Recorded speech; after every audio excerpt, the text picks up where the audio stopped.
Salam hormatly vatandaşlar. Şu gün 2024 ýylyň 17 fevraly hepdeniň şenbe güni. Hoş geldiňiz Demokratik Opozisiýasynyň platformasyna. Bizim şu günkü gepleşigimiziň temasy şu ýyl Eýran rewolýusiýasynyň 45 ýyllygy boldy. Rewolýusiýanyň sebäpleri we netijeleri. Ine şu boýunça biz gürleş geçirýär we şu ýerdäki bolup gelen tejribeler Türkmenistan halkı üçin, Türkmenistan döwleti üçin näme mysallar bolupdylar we näme şonuň tejribesi bize makul bolupdylar. Ine şu gepleşik üçin men şu platforma, DWT platformasyna Muhammed agany, Muhammed Düýeji bizim Konstitusiýon Centrynyň ýolbaşçysy, Kanadada ýaşaýan bizim Türkmen iýleşmini çağırdım. Muhammed aga, salamu aleykum. Selamun aleyküm ve aleykümselam. Salam vatandaşlar. Muhammed aga, başlamak hak men bizim halkymyza bir gysgaçyk materiallar görkezdim. Eýran rewolýusiýasy boýunça şu ýaly informasiýadan soň biz gepleşe geçeli. Eger ırda bolsaňyz. Ine Eýran rewolýusiýasy 1979 ýylda bolup geçdi. Rewolýusiýa Eýranyň Şah Muhammed Reza Pahlavinyň emigrasiýasyna, monarhiýanyň ýatyrylmagyna we Aýatollah Humeyniň ýolbaşçylygyna täze dolandyrışy döretmägine sebäp boldy. Eýranda rewolýusiýa başlan senesi 1978 ýylyň 8 ýanwary. Kumda hökümetde garşy ilkinji uly demonstrasiýa esassız zulümlik, zalymlyk bilen basyranyna ine şol data, şol gün hasaplanýar. 8 ýanwardy. Ondan 1978 ýylyň dowamynda Eýranyň dürli şäherlerine islam ruhanalarynyň wekilleri bilen şahyň garagularyna goşmak bilen goşun tarapyndan aýgytly dargadylan we sabak diýilen emhime ýaly gurumy tarapyndan bir topar demonstrasiýalar derbi dagyn edildi we erkenç ýagdaýda. Ine şol uly sebäp boldy rewolýusiýanyň bir agyr noktadan geçip rewolýusiýanyň ahirki netijesine barmagyna. Rewolýusiýanyň ahirine çeldi rewolýusiýanlar ykysady düýünden izmat eden syýasy iş taşlaýyş taktikasyna geçdiler. Birinji demonstrasiýa çykdylar, oňa hiç uly netije gazap bilmediler, iş taşlaýyş geçirdiler. Bizimse ýatdy ýalnız sabotaj edin, iş taşlan. İşte 3 günde edýän adamy bir aýlap edin. Şu ýaly ykdysadyety peseliniň ykdysadytyň aýlanşygyny peseliniň diýip size aýdýar. Inni elini häkimeti saklap bilmedik şah, häkimeti opozisiýalaryň arasynda premier ministri geçirdi we ýurtdan gaçdy. 1979 ýylyň 1 fevralyna Aýatollah Humeyni Eýrana gaýdyp geldi we häkimeti öz eline aldy.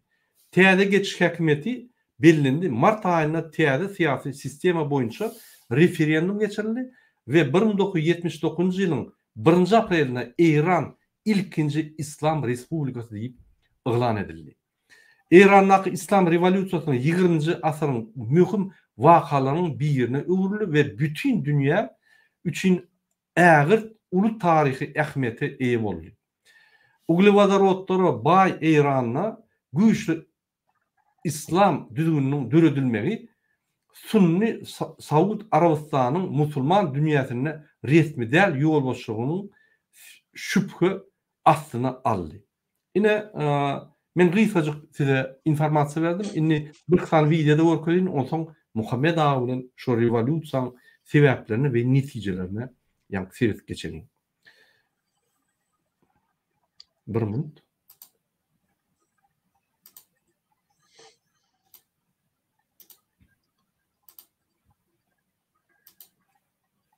Ine vatandaşlar, Eýran rewolýusiýa bolmaka ine şu ýaly durmuşda ýaşaýar. Unutmayın.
Muhammed ağa, şu videonun komentarı et bilseniz aydı verin. Şu maşinler öndürülüyor, İran'da öndürülüyor diye. Yo, inni koydum mu ne? Şu İran'ın durmuş hakiki şu devrdeki.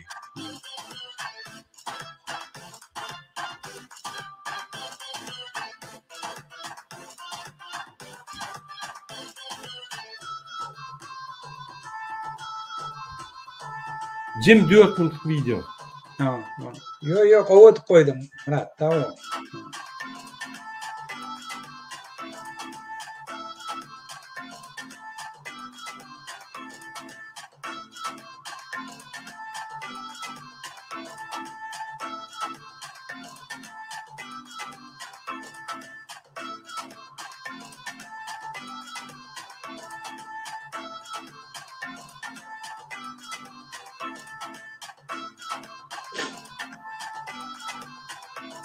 İran şu devirde şu regionda en güçlü devletin bir yerde. Hem armiye taraftan hem iktisadiyet taraftan.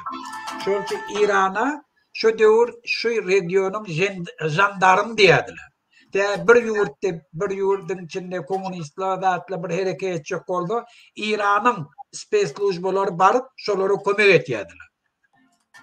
Şon yani şu regionu güçlü şah. Yine şu şah nedir? Aydınlatmıyor.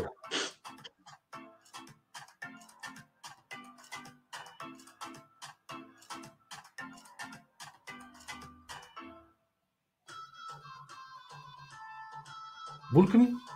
Premier Minister şu vakti. Hoyda. Öldürdüler bunları. Bu bizim Premier Minister'nin современный adam. Çünkü Türkmenistan'ın birinci ministri, yani prezidentin современный adam. Yani trosu var eline. Bir nimet ya. Başka bir.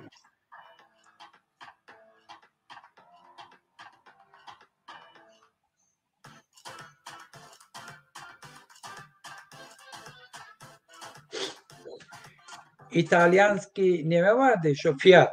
Fiat'ın İran'da bir bölüğü açıldı şu Peykanlı. Şu devir İran'da şu maşinle çıkardı. Maşinle stроительный de öyle. Amerikan maşinleri yani ulu maşinler çıkıyor.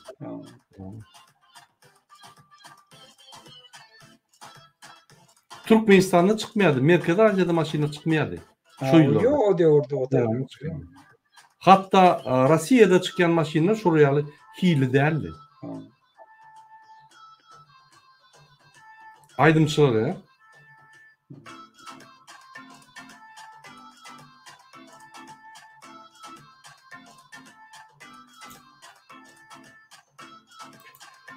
Muhammed ağa, yeni bir videonu koyayım, uzat berseniz onun kıyısa.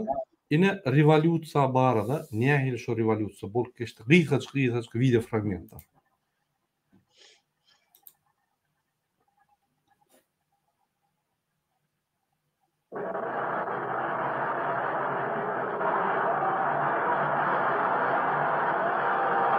Ümit verseniz yaş olanlar yok, yaş talipler. Yani Emmedim ba, her aydardım ba.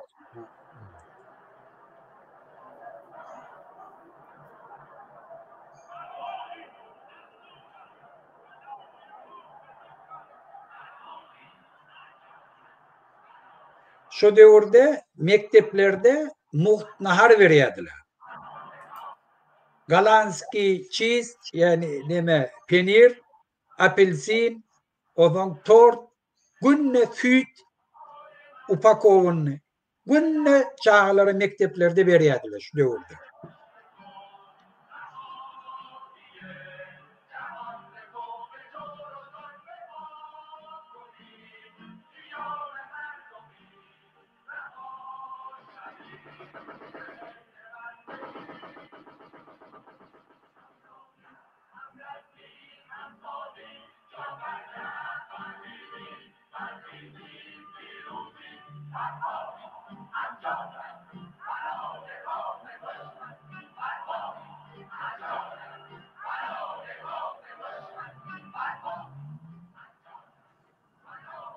Ясна иранская революция.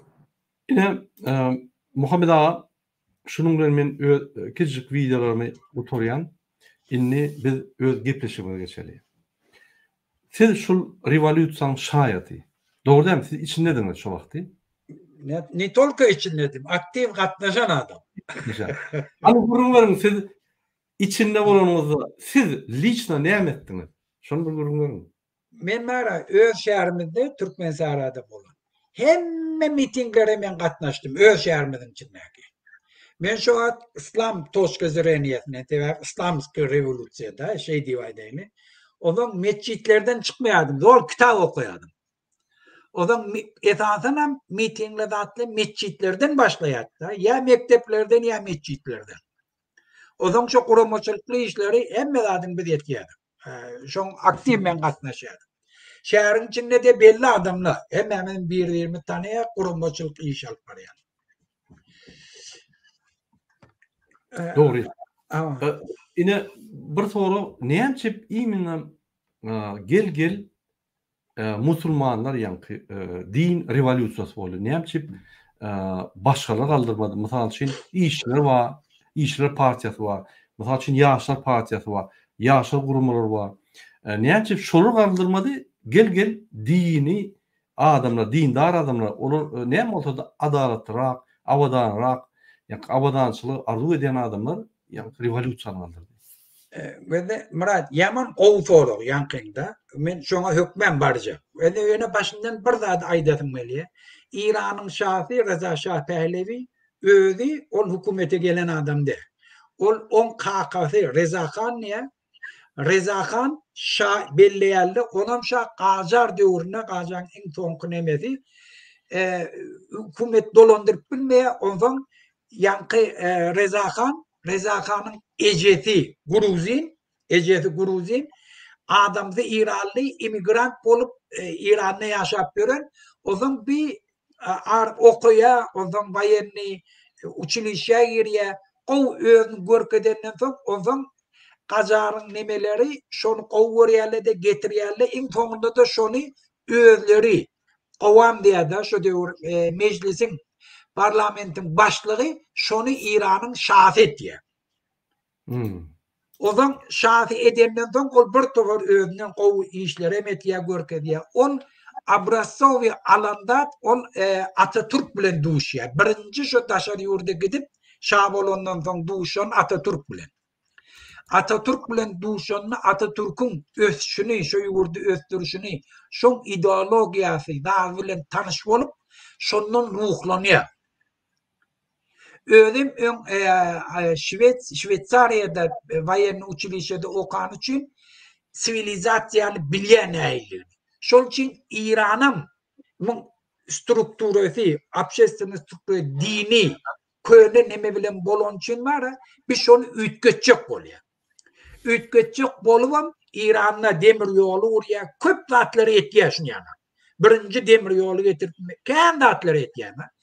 Ondan İran'ın hem yerini öz hükümrüvallygyny türjek bolup, ön İran'ın içinde mesela Azerbaycan özü aýratyrrak ýaşaýar, ýene her gaýsy ýylyk aşgaý öz halmary bar da, şoň esasynda ýaşaýar.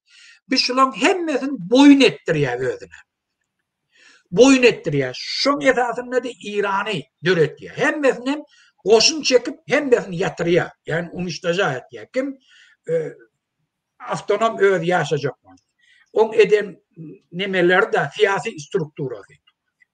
Ondan gelýär ayallary şu neme Atatürk'ten alan nemesinden ayallary azat etmek için keşfi hicap diye neme yani perencelerini ayırmak için buyruk çıkarıyor hemmet diye nemelerini ayırmalı, okumalı, o zaman şu ayarları okudup daha edip başlayan. O zaman bir bunu ayırıyorlar. Kaçık gitti. O zaman oğlunu yani nemeni şahidi koyuyorlar onun yerine. O zaman olanlara bir 5-6 yıldan sonra onun 2. Cihan Uruşu'na İran'ın içine koşulla giriyordu. Orsla giriyor, o kaptallar Nemsle giriyor. O zaman İran'ın içinde şu bulaşıklı bolanla şahını ayırıyorlar da İran'ın içinde bir revolüsiyon dönüyor. bir revolüsiya parlamentski metod bilen yurt dolandıracak bolýarlar. Şaňam ihtiyaratını, köpsüni neme parlamente berip, parlament premier minister belle yurduna. Şonda Musaddiq premier minister bolýar İran'ın içinde neft nemelerini nasyonalizasiya etdi. Yani Angliçalan kampanyalarının hemme eýetçiliğini alıp döwletin eýetçiliğine geçiriyor. Şu zatla tebep bolýar Angliçalı Amerikalı bilen birleşip İran'ın Tehran'ın içinde yatama miting kurna perevarot o zaman şoň ideýany da büýdürgünçilik döredip perevarot ýoly bilen şany getirip yine getirýärler şany şu şany. Şondan soň o zaman bir şah bolýar bir tofordatlaram bir etmeýärde ýurt ötýärem. O zaman revolüsiýadan 19 ýyl öňürägi İran'ın içinde agrarny reforma geçiriyor. Agrarny reforma diýen näýli? Yerleri tenagatlaşdyrýar owa hojalygy. Şol hereketleri aýallara deň hukukluk bermekleri, ondan soň agrarny reforma geçirmekleri owalarda ýaşaýan dindar adamlar şähere gelmeli bolýar. Tebäri yerlerini ýitirýärler, otaýynyň o adam işlerine direk tehnike gelýär. Köp adamlar pulsuz galyp, yersiz galyp şäherlere gelmeli bolýar. O zaman yurdun içinde bir iki sloy döreýär. Hukumetde işleýärler, bir intelligent oligarklar, bir sloyam İran'ın 60 milyon o wagt nasleniyeti var. Bir sloyam gariplik ki nerede yaşajagyny bilen akly. Bir gapdalan ösýe, bir gapdalan täze problemala döreýär. Şu ösüşün netijesi. Şäherlere gelýärler, şäherlerde işlemäge yerleri ýok. O zaman şu zatla tebep bolýar İran'ın içinde nerede açılık köpeldi. O zaman şurada yeni bir bellemeli zat var İran'ın revolüsiyasına sebep bolanda. İran Sovet Soýuzynyň granitsiyasında. O döwür dünýäň ýüzünde iki tane lager var. Kapitalistik lager, Amerikalı kapitalist ýurtlar, sosyalistik lager. Bular da hemişe bir bilen düşman. Halodny wayna, şol soğuk uruş diýen nemesi tebep bolýar hemişe ortaýet tarafy, soslager İran'ı öz kontrolüne geçirecek bolýar, olady öz kontrolüne saklajak bolýar. Şol üçin İran'ın içinde köplenç kim birazajyk hukumete karşı gitdi, onu eýýäm ýatyrýarlar. İran hukumeti yuwaş-yuwaşdan İran'ın şahı güýjü nemedenden soň özüne anam girenden soň ol halkdan daşlaşýar. Hemme zat öğretýän kadiýa, milli duýgulum kadiýa, odan kim sesini çykarýar bolsa ýatyrýar. Şol üçin man karşysyna gitýärler. Birinciden inteligensiya, yani liberal adamlar var. Görüp oturýarlar ýurdun içinde. Pul ba, mümkinçilik ba, ýöne şan alyp barýan siýasaty ne dogry. Sen ötüşem özü problemi döredip bilýärdi. Ýani owalardan şähere gelenlerini. Şoňa görä satwestwiýetiň struktura, mehanizm gerek. Problemalar çözmäni. Şo problemalar doğru bilen ýatyrjak bolýar. Şol üçin bir topar liberallary, nemeleri zapt bilen liberal diýerler. Şolar türmäge batýar. Türmäge batýar, çykarýar, eýtýär, metbuat azatlygy dol aradan aýrylýar. Köp partiyalyk sistema dol aradan gitýär. Diňe bir partiýa restahiz diýip şan öldüreden nemesi var. İran'ın içinde esasi lozing biz halk vatanını yakta Türkmenbaşı. O da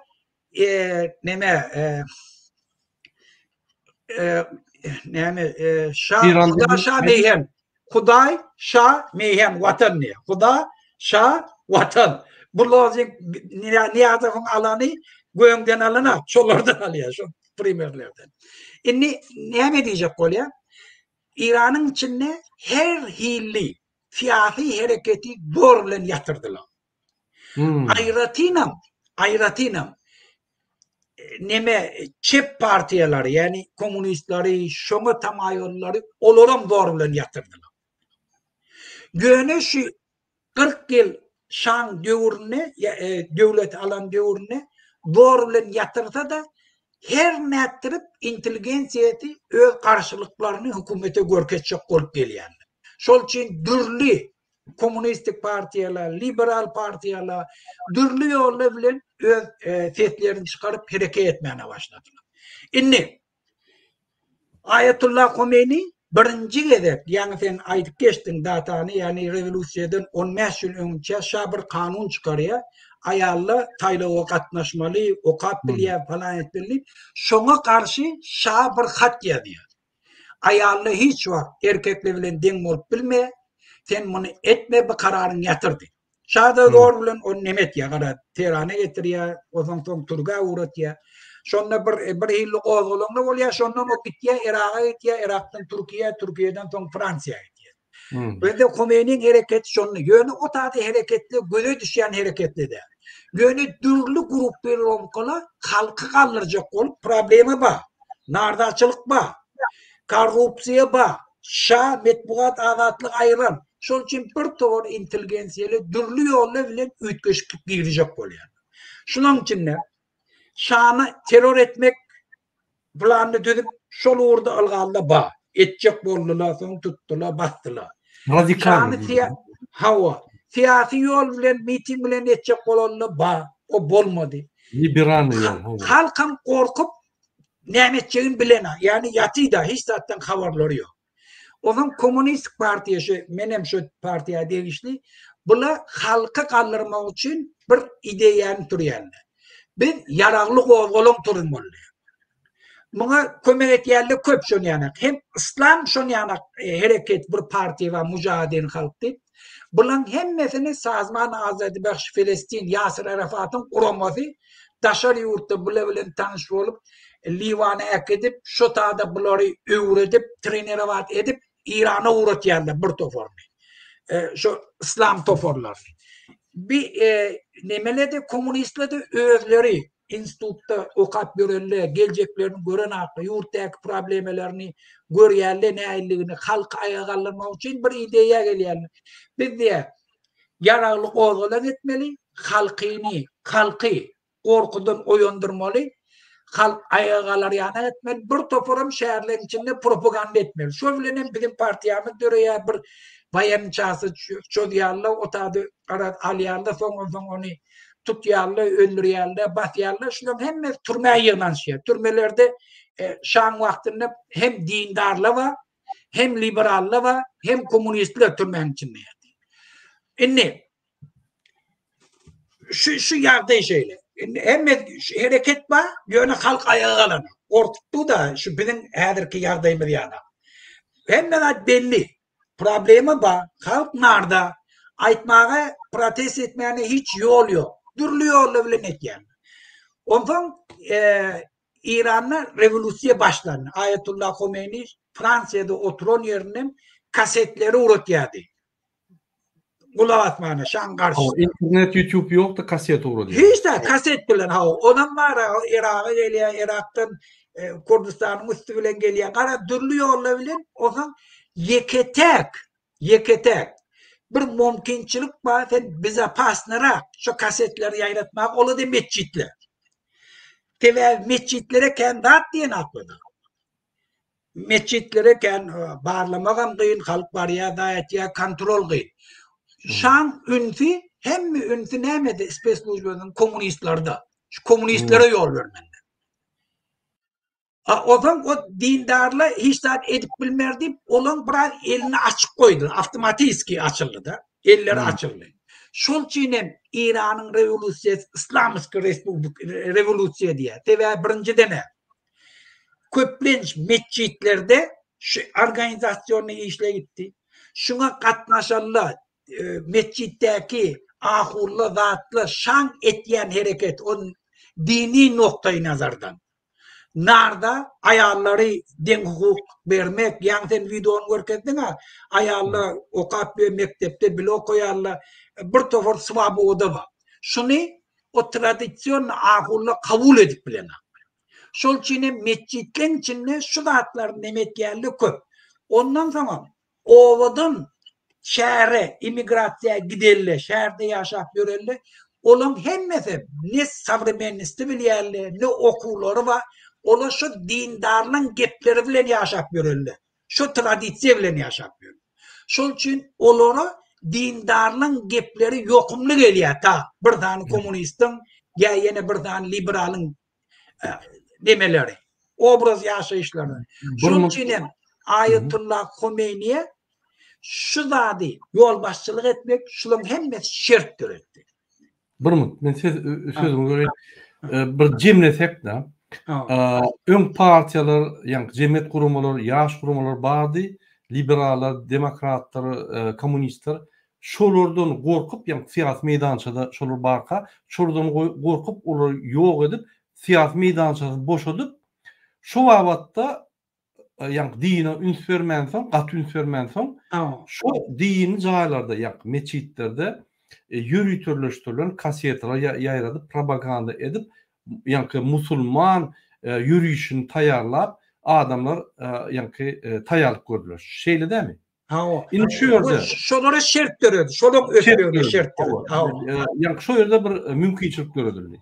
Indi liberallar, kommunistler ya başka demokratlar ya da ýa-ni sosialistler diýdi, ya da konserwatorlar diýdi. Olar meçide gelip o ýerde de propaganda edilýärmi ya da dini ýa-ni uğurda ýürüýänler öz propagandasyny edýärmi? Onu da ondan şolara goşulmaly boldular. Tebäbi onu görüşip türmede ýatanlar we ýoldaşlaryny boşatmaly şolara goşulsa bir güýç bolsa olary boşulmaly. Reza Şahdan dinip bilseler ola kaýyl joňa. Tebäbi bir olara da şu mümkinçilik. Tebäbi partiýa bolmasa näme guramaçylygy işetjekler. Şol için ona da şoňa goşulşdyr. Awtomatiski goşul. Ýoksa olan güýjemma, awraýlaramma, guramaç öz kişi strukturalaramma ýöne aktivni Iranyň hem ýerine ýetip bilenler. Ýöne olara goşulşdyr. Onu uly bir güýje bolýar. Şol için hem şolara goşulşdylar. Indi ştada bir we Iranyň sawakynyň başlary sabeti bir çykyşynda diýe biz diýe 2 ýyl rewolusiýadan öňce, 2 ýyl ýarym öňce diýe türmede ýatan Iranyň belli ahulları var da türmede ýatanyň bir şan garşyna bir da tip türmeye düşerler. Komünistler we ozaň ýanky liberallar we belli siýasatçylar. Şunyň arasynda şular bilen gepleşip geçirýär diýe. Siz diýe biz sizi göbereli ýöne komünistler de olara liberallar we dindarlara. Biz diýe siz çykarayly.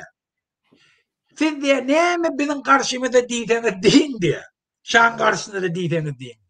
Göne diye, bize näçe diýen bolsaňyzda şonça da diye kommunistden karşısına geplendi. Tebäbi şa dindarlardan gorkadan, olary özüni saklap bilerni pikir etýärler. Olary kontrolna saklarny pikir etýärler.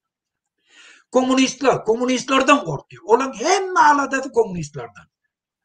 Şol için olara biraz ýok. Bir toparam şonda çykyp gaýtýar türmeden. Dindarlar ahully uly belli ahully nemeden çykyp gaýtýar. Dindarlar güýçlenýär. O zaman ola yine güýçlenýär. O yine güýç. Şoň ýöne ola şeýle anamly pikir etýärleki şany hiç ýykyp biljek güýç ýokdur diýip. Yani 2 ýyl rewolusiýadan öňce İranyň speslużbiýasynyň analizi şany ýykyp biljek adam ýok. Tebäbi şeýle bir şa güýçli pulu ba, dünýäde awraýy ba, hiç kim on garşyna isletdiýene.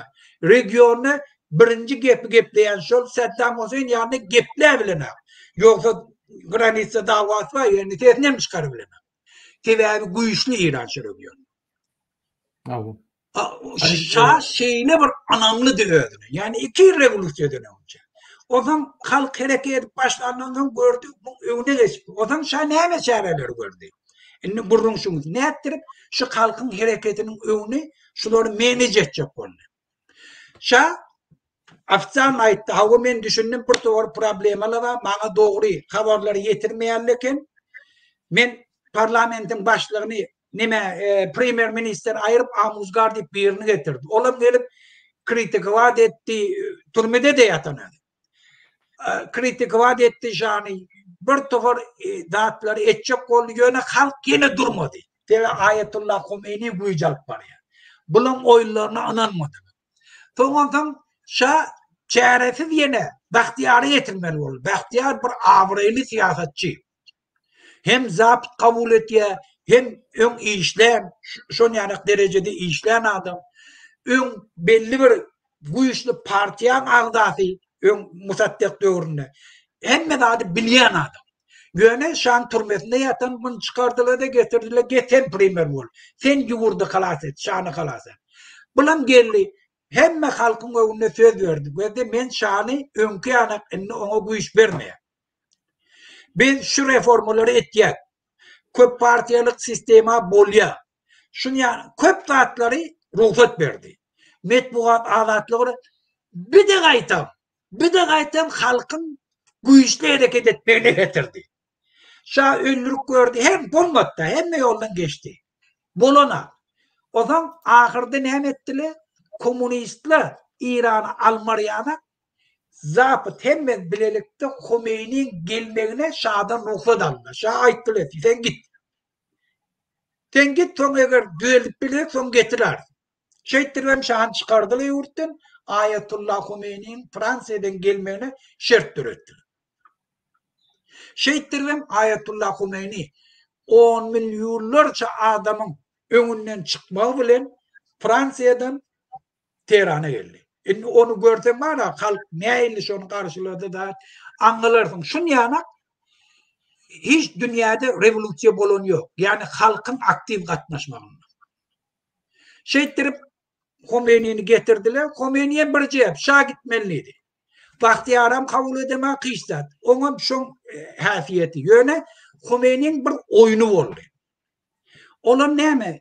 Gücü yok ka hem mekşe Fransa'da otika söz verdi. Dindarla hükümet bilen iş olmaz. Olan iş mescitte.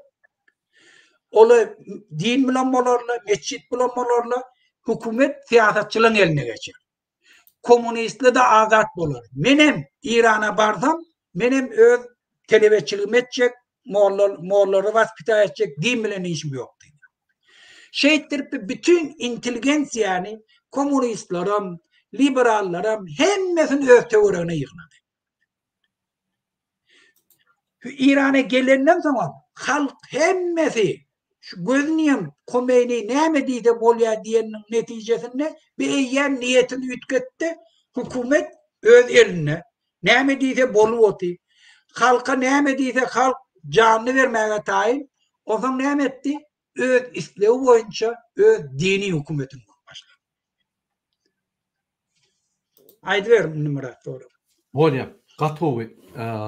Diýmek, egerde sizin pikirinizi men açyk jemlesem, diýmek, paça gorkup opozisiýon güýçleriň hemmesini, ýagny sağ tarapky radikallardan başlap bu tarapy sotsialistlere çelli hemmesini başlyklaryny, gurumalaryny yapıp ýok edip siýasat meýdançyny boşatdy.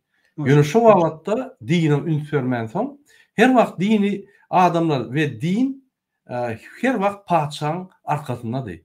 Paçany gollap, paça el galdyryp bolanok. Paçamyz diýdi biz etmelip, ýani halky paça söýdürýärdi. Paçany halka söýdürýärdi, öýdärdi, böýdärdi.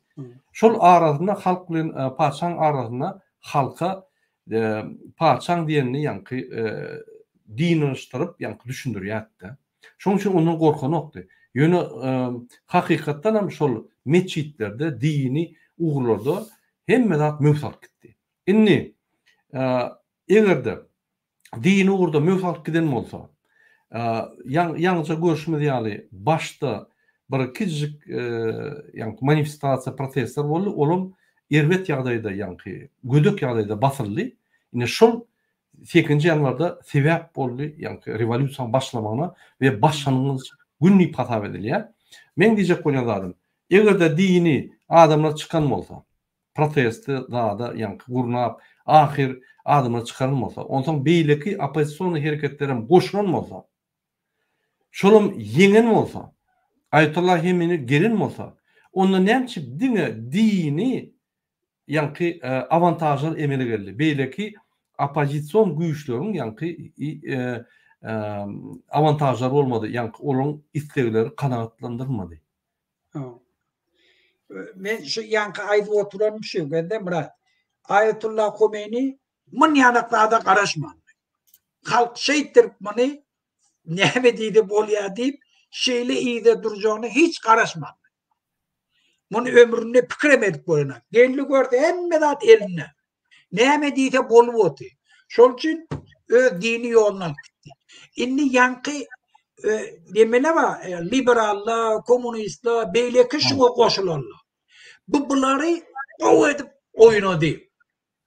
Başta gelenini Vremeni pravitlikse uğranlar Bazırgan'ı koydu. Bazırgan Bahtiýaryň dostu. Şuňa hemme bir-birini bilýär, tanýar. O bira tapawut bolmak mümkin, ýöne hemme liberal. Bular dindar adamdy. Nehzet Azadi'den, o partiyası Bağdat'ı var, türmede yatan. Şunu getirip koydu. Ondan Beni Sedr'i getirdi. Ondan bir tofor liberale değişli ministerleri koydu. Getiren adamları köp emmedi. Yöne hemmesi şuna ağırlandılar Khomeini'den. On ağırlanmağından Khomeini'nin gücü şey.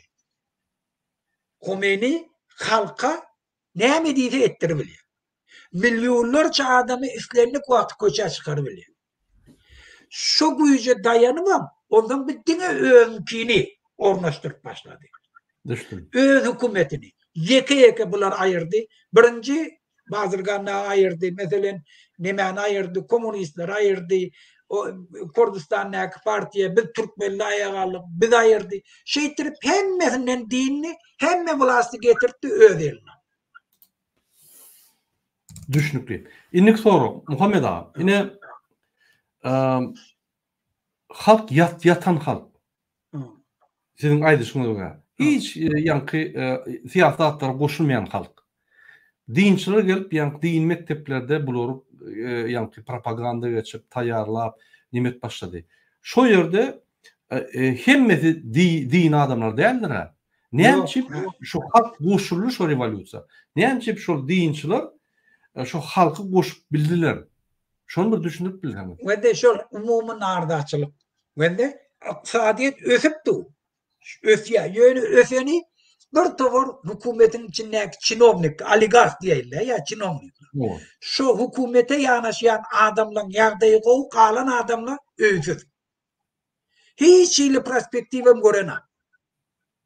Şu zatla, ondan şunu aýtmaga, şu aralaryny aýtmaga mekanizmam ýok. Ýurdum içinde. Indi problema haçan güde çıktı çözülýär. Mümkinşa çözmek niyeti bilen hem çemeleştin şuna bilse. Ýöne ýanmäki adamlar ona hiç ýyly habar getirene. Tebebi hemmesi oğurluk eder. Neme agrar nemesi reforması ya revolüsiýa diýip aýdylýar. Mesela şonu bir tofor generallyk atla yerleri allyly özleri. Bir tofor yerden yerler alıp ben goýýar. Türkmen zarada mesela öz aralaryna bölüli. Bu başka yerde de şeyler. Mesela zavod fabriklarda özlerinki bir eşelon döredi. Yaman goýýaşyya aliga ortaýadyň içinde döredi aşan. Şonu ýanyp döredi. Ýöne aşağı eşelon. Hemmesi owadan gaçyp gelenler daýdyny bilen sany köp. Özlerim hiç ýyly obrazowaniýasy ýok. Orta mektep ýa aşakda ýa institutda da okuyanlar. Ola da görýär, gözü ýeterak bir zat edip biljegine. Tebebi paraxorçuluk, memelik aňyrda eýen bir düzgün öwürler. Şaňa meştatdan habar ýok. Indi badyr ýokdur. Görýär, öwotýlar muny Hudaýa deňýärler da aýtýan aşo. Bizde deňeşler ýa. Ýa-näkile muny Hudaýa deňäp bara hemme de kulale bolduk diýip riýanystan daşlar. Halkın içinde de hiç yeni mekanizm yok arzularına aitma. Şol için adam hukukları deklarasiýasyna adamlara partiýalaryny döretmäge, özüne degişli guramalarını döretmäge, NGO'ları döretmäge, falan etmäge, berin metbuat adlar. Näme üçin? Tebebi halka eger şunatlar ruhsat berseň, halk meselesini aýdyp köşeşip bilýär. Ya degişli guramaly çözgüdüniň uğruna gelýärler. Halka mecbur değilsin. O Fransa'da oturan bir adamı ya Muhammed Tüyece Kanada'da oturup kulak attın. Problemanı o yurdun içinde çözüp oturdu. Men aydanım neme gerek o? Şimdi bu şan yanlışı şol. Şu mümkünçiliği halka döretmedi. Doğru ölçü var. Yani şondan döredilen bir tofor probleme yüze çıkan problemanı var. Şona değişli yurdun içinde mekanizm. O mekanizmin burada. Metbuat azatlıktan emeşi eşlik durmalı barda. Dine sana beriyan informasyede neçe yerden informasyayı ta bilmemedin reyans. Halkta bir anam döremeli, men eğer şeyittim şunu kanunu yol bilen çözüp bilyendim. Saylovlar koymalı, men öz hakim bellesem, şu hakim bizim meselemizi çözüp bilyendim. O zaman ol, dışarıdan kıyırıyarlara, aytiyarlara kulak atmıyor. O zaman gelip dinesi de baht getiriyor deyip aydı bilmiyor. O hem de çözülü oldu. Yöne aytmalı. Şuna mekanizm. Şu mekanizm döretme. Özü absolut bir diktatörü olur. Özünü Huday bilen demek. Şuna sebep bol ne? Massa adamla koşarsın. Ablumu onu diye için durup bilemem. Düşünüklü. Gurbağını bizim yankı videolarımızda görüyen de şu bizim video yapışımızdan seyrediyen olsa akıl alın. Şu İran şahından öğren şu meseleleri. Öğretmen öğrenmeli. Şu gerek de açıyor. Muhammed ağa, seyredin. Yine 7. yanvarda, 8. yanvarda 1. protest basıldı. 20 son geçmekle revolüsiya oldu. Şoňa çelli yatan halk, yıllap yatan halk bir yılda näme ýylaldy? Bular näme söz tapdylar? Ýani dinçiler halk kaldırmak üçin. Yatıp hiç gerek yok. Siyasata goşulmayan halky näme ýylaldylar? Men diýjek bolan adam. Şular dinçiler halkyň içine ýerip, ýygnaklar geçirip, näme edip, ýani sen häzir 10 adam aldyrýan, sen ýol boşça, sen beýdýän, gurumaçylykly işler etdilermi ýa halk öz-özünden galk gitdimi? Nerede açılıp köpülüp bir saat sebep bolup özünden kalk gitdimi? Ne boldu? Murat, ben şu emişi aytýana, şu ertide berdi gomma kaşıp durdydylar anana diýen. Tebe bir to faktörler var bende. Birinci halkın hareket etmeýände bir korku var. Bir korku diýende o bir granitsajyk koydy. Şu wagtda men korkup otyryn. Ay falan kim aýşy diýen? Eýe men başgaça 1 sekundun içinde. Korkup baryan adam bir özüne gelip ikide ulağından dem alıp da var ha. Ay näme şu diýdi, püçe gutordy. Bu opşystywa doşan ýana. Gördi? Şu halkın içinden korkuny aýyrmak üçin ýani bizim partiýamyz döredi, bir baýany çasallar, eýtdiler, türmäge düşdiler, aýdallar falanlar ol Fransiýadan näme aýdy oty çykyş edip kasetler urady oty. Şu wagtlaryň hemmesi pasilka. Halkın içinden belli bir adamlardan öňe çykan korkuny aýyrmak ýekede. Sen ýerinde ahullar da var, komünistler de var, falanlar da var. Şunu edip bilenden soň o zaman halkda şert bolsa, yani hökümetin oğurluk etýänini bildi. Hökümet şulan meselesini çözjekkä bolýanyny göz ýetirdi. Hökümet şulan karşısına cinayet etýänini göz ýetirdi. Şunun bir kanunçuluğunu göz ýetirdi. Halk şeýle tutaşyp gitdi. Şol için İran'da revolüsiya 6 ay içinde oldu. 6 ay içinde. 44 yıllap oturdu şoşa. Göre 6 ay içinde hiç kim dünyada ananmayadı şu bolurdu.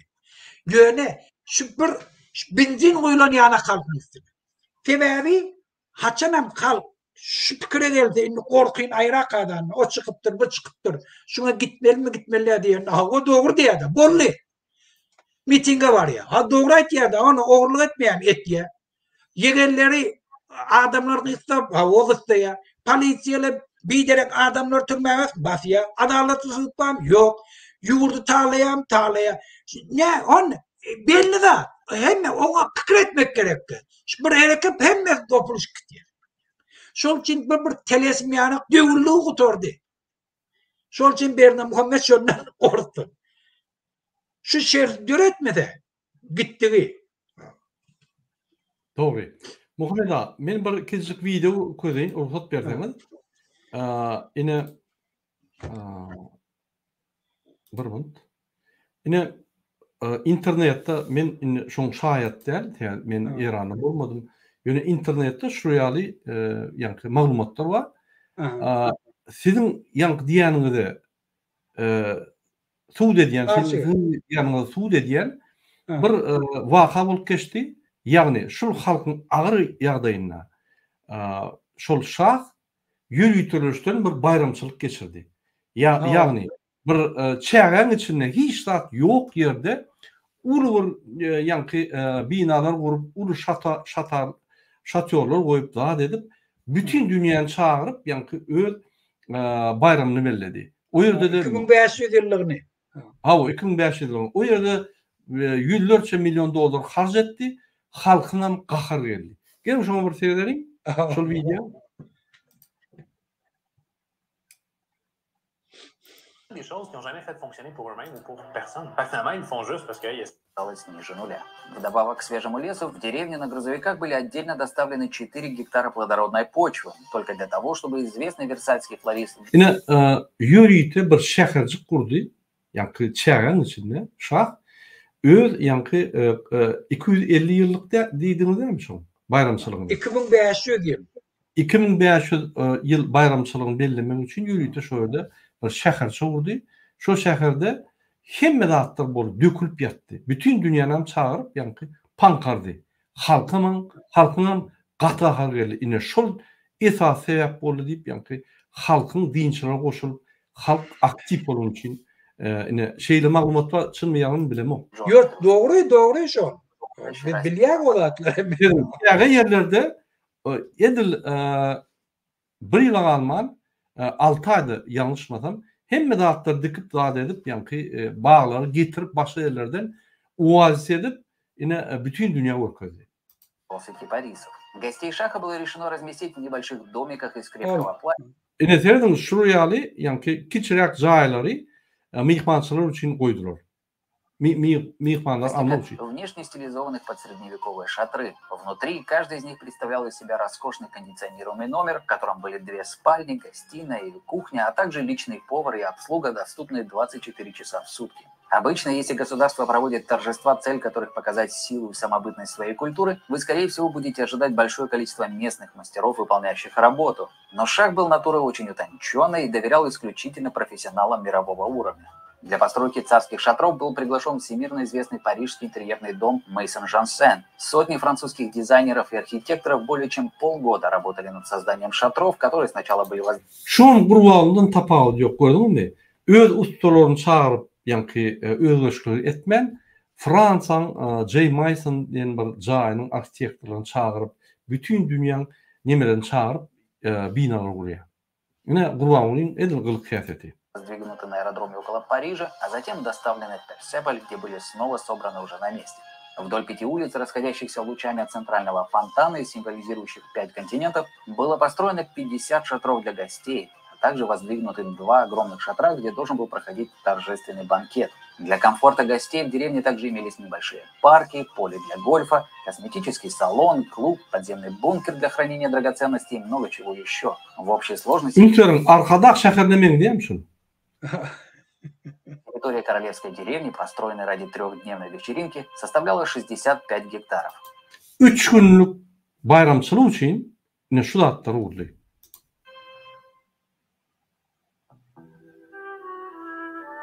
Чтобы накормить дорогих гостей для проведения банкета, шах пригласил считавшимся в то время лучшим в мире французский ресторан «Максим».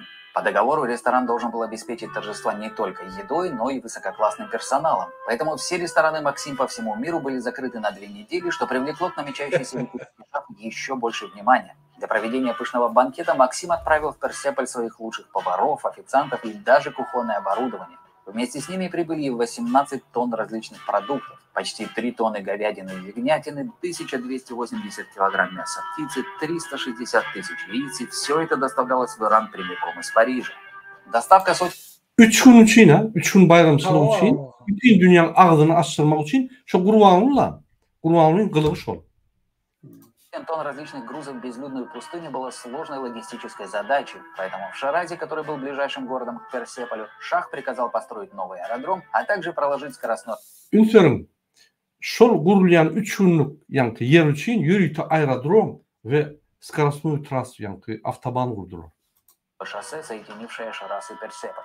Основная тяжесть по транспортировке грузов для вечеринки легла на плечи иранских ВВС. Транспортные самолеты бесперебойно выполняли рейсы из Шираза в Европу и обратно, доставляя необходимые грузы, которые затем в аэропорту аккуратно перегружались в армейские грузовики и перевозились в Королевскую деревню. 30 тонн кухонного оборудования, сотни тонн различных строительных материалов, роскошные шатре Джансен, итальянские гардины и ткани, хрусталь Баккара, лиможский фарфор с императорским гербом Пехлеви, чайные сервизы Роберта Хевиленда, а также 1000 бутылок французского шампанского, коньяка и вина, для охлаждения которого в пустыню самолетами отдельно доставлялся лед. Каждый из таких кубов льда был размером с небольшой гараж.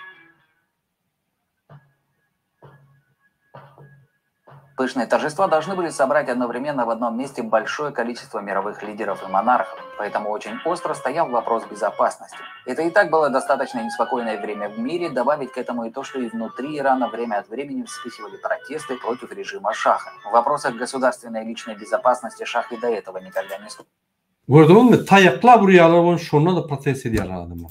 вступился, и для охраны королевской деревни в Персеполе были привлечены силы госбезопасности и армии. В общей сложности 65 тысяч человек обеспечивали безопасность всего нескольких сотен гостей. Охрана была в буквальном смысле везде.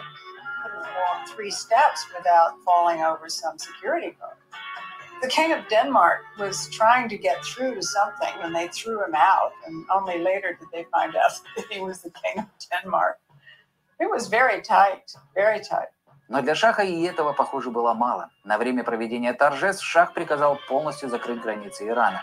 Никто, кроме гостей, не мог ни въехать, ни выехать из страны. Вдобавок ко всему, в стране были закрыты все школы и университеты. Все студенческие объединения были распущены, а большая часть студенческих лидеров на всякий случай заблаговременно арестована. Quelle contestation? Avec quoi? Contre la politique de notre pays, qui est notre politique d'indépendance. Ünferin. Şeyden ösen ine Fransızca oluyor. Molin, akhin. Nationale, je crois que la question ne se pose pas, personne n'en parle. Из-за того, что Шах придавал огромное значение этому празднику, огромные средства были потрачены на популяризацию этого события в мире. В частности, Шах заключил сделку с несколькими мировыми телеканалами, чтобы они вели прямую трансляцию праздничных мероприятий через спутник. Напомню, что речь идет о 70-х годах прошлого века, и стоило все это соответствующе. Отдельно была нанята съемочная группа для создания документального фильма, получившего название «Пламя Персии», который затем планировалось показывать во всех кинотеатрах мира. В целом, можно сказать, что реклама иранской вечеринки Шаха была успешной. Новостные каналы и газеты по всему миру обсуждали детали предстоящего торжества, в прессе постоянно появлялись разного рода утечки о том, какие блюда будут в меню, или о том, кто и во что будет одет. В компании императоров и королей никому не хотелось выглядеть бедно, поэтому все старались подобрать достойный для такого события наряд. Причем иногда старались до такой степени, что в Соединенных Штатах затем случился скандал после того, как жена вице-президента США была замечена на приеме в очень дорогом платье. И, наконец, этот день настал. 13 месяцев сумасшедшей подготовки к торжествам были позади. Была посажена последняя сосна, включены фонтаны, зажжены огни вдоль шоссе, и все замерло в ожидании гостей.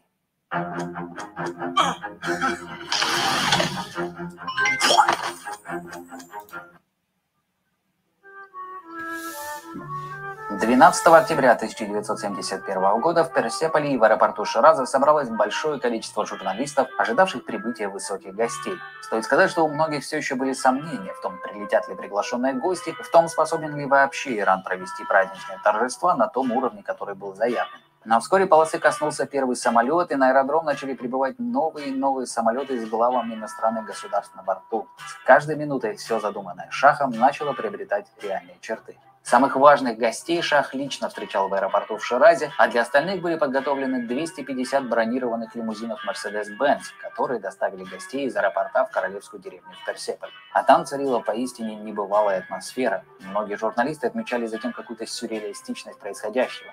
You've never seen a tent like this before. It's not like your average camping tent. They were like little homes. I mean, they were gorgeous, and everything looked like it had come right out of a decorating magazine. You could pull up your chair and sit outside your tent. So some of the kings and queens were kind of sitting outside their tent, or some had the tents open, you know, the sort of Prince Philip waving at, you know, the King of Denmark and somebody else waving, and then Grace Kelly and Prince Rainier, and everybody said, "Hi, how are you? Good to see you." They'd stop and chat. I've never seen anything like it. There's never been anything like it since. Несмотря на разгар холодной войны, на торжество в Иран прибыли представители как западных демократий, так и коммунистического блока. От СССР приехал глава Президиума Верховного Совета Николай Подгорный. Президент США Ричард Никсон планировал посетить прием, но затем отменил визит по рекомендации своей службы безопасности.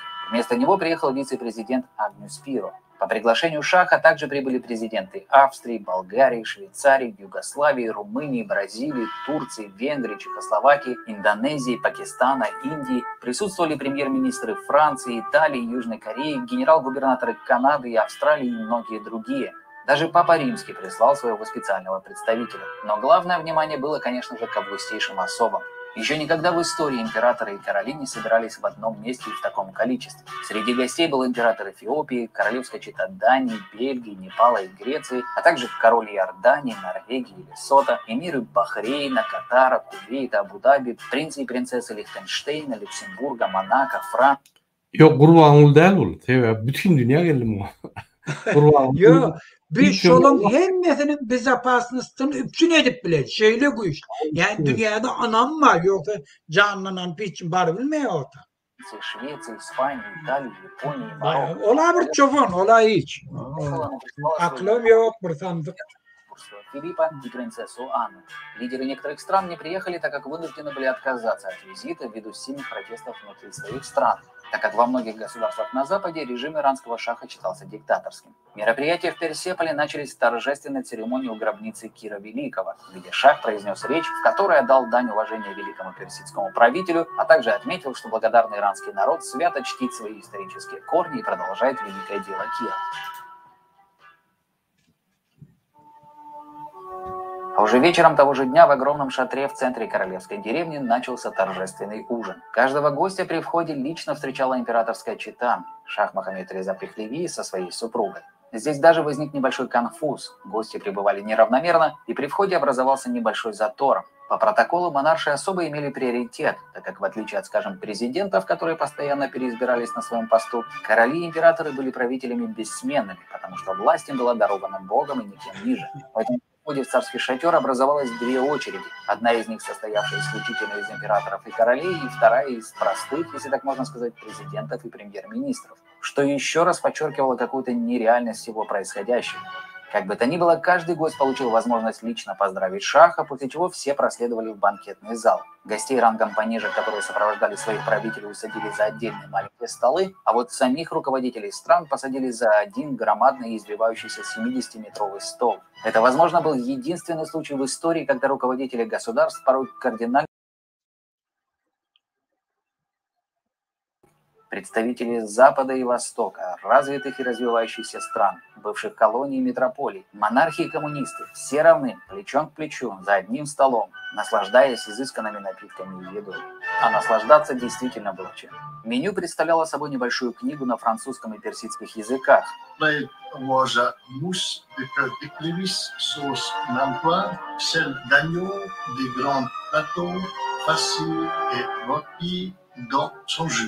L'agneau, de l'agneau français. Pao à l'impérial paraît entouré de sa cour. Alors le pan, bien sûr, mais c'était que le décor, le pan.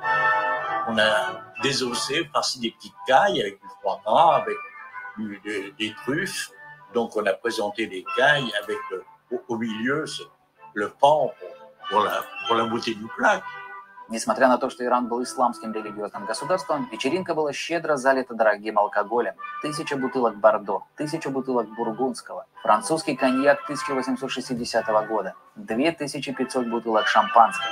C'était les meilleurs crus de France, les meilleures années et les meilleurs vins. Château-Briand, Château-Latour, Château-Lafite. На протяжении 6 часов высокие гости ели и поднимали тосты в честь Персидской империи, современного Ирана и его правителя. Согласно книге рекордов Гиннесса, вечеринка иранского шаха стала самым расточительным и дорогим банкетом современной истории.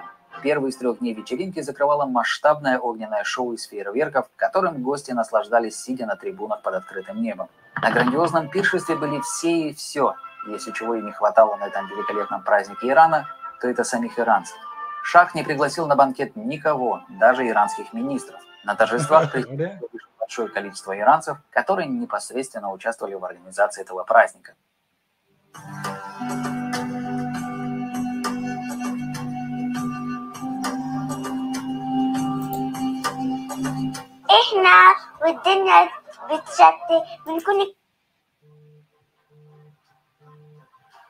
На следующий день Шах и его гости присутствовали на огромном костюмированном параде, целью которого было показать мощь и величие тысячелетней Персидской империи. Около 2000 солдат, одетых в костюмы древних персидских воинов, гордо промаршировали перед гостями на трибунах. Этому параду Шах уделил особое внимание. Чтобы максимально воссоздать соответствующую историческую атмосферу, были созданы тысячи единиц различных костюмов, париков, военной униформы, старинного... Umuman, yine şu videonu YouTube'da görüyorsanız, yine şuraya 3 gün için 10 ay tayarlık edip Şah halkın ağır yağdığı vakti, halkın iqtisadi, sosyal yağdığı, hal maddi yağdığı pis vakti milyonça, bir neçe 100 milyon doları 3 gün için soğup öz bayramını verledi. Yani şunu halkın qahar gelip şulum yankı ulu bir itirik oldu. Muhammed Ağa, siz berde mi? Muhammed Ağa'nın interneti yok. Eğer de Muhammed Ağa gelince biz yine de şu videoyu seyredelim. Katkıdıklı video ben gördüm. Оружие, колесниц, даже реплики древних кораблей. Gelin Muhammed Ağa. Geldim. Bağışlam.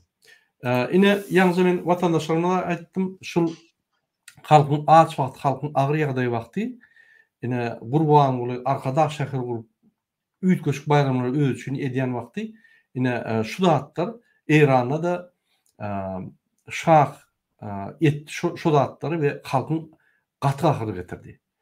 Türkmen halkının hiç kahırı gelen yok. Kahırı gelse de yani hapını yapıp içine sadaka verip oturuyor. Yani paçam deyip. Yine şu İran halkını şu katı yani kahırlandı. Ben onu almam, ben yani oyun edip diyen sebebi bizim kahırımız geliyor, her adamın kahırı geliyor yönü emheme teröristler, polis zombiler bize hiç mümkünçük häzirlikçe veren yok. Hareket etmeyene yönü tedirikte bize mümkünçük bolar. Yine Muhammed Ağa, şu yani geçirilen 3 günlük bayram bütün dünyanı çağırıp Şah öz baylığını, imperiyasını gölkecek olup bir topar yüzlerce milyon doları sarf edip içinin yani İran'ın halkına bir çağırmadı ve içindeki öz kolegaları yani hükümetem çağırmadı, özü geçirdi. Şunun bir zırif oldu yani bir patlama oldu, halkın qaharını coşup yani halk yarılışından. Siz şu vaxtları içinde mi? Yani İran'da mı? Ama ben İran'dadım. Bir de mekteplerde tarihlik öğrettik şunları. Öyle mi? Yani rapor değil mi? Onu kurbanını sizden mi vurup da çağırır? Yok, neme Murat. Ben bir daha edecek oluyor. İndi tapavutunaydı. Birinciden İran'ın şafi münyanak bir çöp başı değil. Şey diyor değiller. Bir hiç kim. İran'ın şafi ön kakası şaf olan, atasam on vayenli olan, onu bilim alan, Avrupa'da bilim alan, o düğüplü asıllı. Ondan sonra ikinci tapavutu. Şu yemeğini geçirenle yani dünya şu anam edip geliyor şu ta. Görüyor musun ne ayrı yani ayrı anam yani şeyle anamlı devlet. Hem de patkontrol saklat biliyor. Üçüncü, şan dini özü oğurlanak, öz maşgalası bile. Her bir Türkmenden sonra şu atlar, kim oğru Türkmenistan'da ne? Şun yegerleri ödü. Kalanları şun hizmetkari. İran'da oynayanakta, İran'da bir elite var, şabilen bilerikte oğurlayanlar. Vayenlileri var, hemmesi milyonerler. Zavod, fabriklerin direktörleri var, her kaysı özü bir şey. Bu olsa, kimin pulu olsa türmeye basıyor. Ministerlerin türmeye basıyor. En anlamlı deyip şu eline uzayan adamların 6 aydan bir eline uzayan türmeye basıyor. O zaman hava verdi Muhammed'im de. İnni, hazırki devir önkü devirde. Enniden çala burada etsen şu an sen videonu alıp eyyem dünya vuradı otirli. Şol için var mını ayırmak yenil. Yöne inni yani İran'ın halkım şu vaktlam seredi otuyacağım. Begeni yanam madır şun yanak şamız var deyip. O hemmesi var. Bilem zak şundan. Yöne şunu atlan hemmesi kahar diyenler adam içinde saklaya. Çıkarmağa yer olmasa içinde saklaya. Son yirgenç bilen çıkıyor. Şol için hem İran'ın içinde Şam karşısında yirgenç bilen köşe çıktılar. Hem da tayin olup çıktılar. Şol için hem olan saldatlarından hem korkmadılar. Öldürse de eve gittiler. Hiç zaten çekinmediler. Şu devren şu atla Berdim Muhammed'in karşısına bilen aktivistimiz çıkış ediyor. Biz çıkışıyor. O devirde İran'da da şu yanak derecede var. Şu yanak derecede. Yöne halkın sabrı bir gün doluyor. Bilen var hemme şerten var. Benimki çalt da olmağı. Şu korkuyunu ayrı bildi. Ondan bıdat hiçbir çalaca birden tevap oluyor halkın ayağı almağı. Bunun hiç illi aslında vadiyası yok özünü apravdat etmek için. Bunun ne asılı var, ne zatı var, ne ön bay maşgaladan, ne kanunu yol bilen gelen oğurluk et yani belli. Bir cahit alıyor, şehir buraya ne için? Oğurluk etmek için, onu bilmeyen yok. Şah onu sonunun oğurluk etmek için şu tane uğrana. Şah özünün avlayını kaldırmak için, lezzet almak için ediyor. Peydasını görüyorlar başka. Bu olsa oğurluk etmek için şu tağdan alayan pullarını özünü saklatmak için dışarı yurtlulara veriyor. Putin eltip veriyor. Erdoğan eltip veriyor. Yine Avrupa diplomatlarını veriyor. Bana da at diyemem diye. Ortayadan Mir telekanalını veriyor. Bir reklam yeri o dedi. Bir öz halkına hiç zadeden şah etti. Şahi olman teoriyakilerini etti. Şol için şu neçelinin Amerikan içinde şavlerini işleşen adamla ölmeyene tayin ne oldu? Şahın premier ministerini atmalı olanına da dönmedi. General dön, Cavit Çadi öldü. Atuva kilerlerine Cavit Çadi öldü. Aşına arkadarım deyip öleceği adam var mı? Şol için bir hiç kim. Ben şu zatları gören için doğal halka itiyen hiç kim şu. Dine bize pesgil veriyorlar, biz şu kabır kâdemi dolmağına arasıyor diye. Şu korkuyunu ayırmalı. Şu korkuyunu ayırsak hem zaten bize eğleniyor. Doğru. Muhammed ağam, siz bir kezzab adamı öldürüp kezzaplık bilen yani hükümete gelen adamı bir dinastiya, şah dinastiyasının bir vekilin deniştiryen, onu deniştirip olmak mümkün yani. Yok, bulam götür, Murat başla. Bulam öldürmeye gayratı çatına, bir öldürene. Bir öldürmeye kömekleşen. Bunu akbarat öldür, akbarat buna diye. Ben niye seni koyayım diye? Şu vat değil şundan diye. Senden diyenmet diye. O zaman bir namartlık edip akbarat öldürüyor. Bir şeyle var namarda.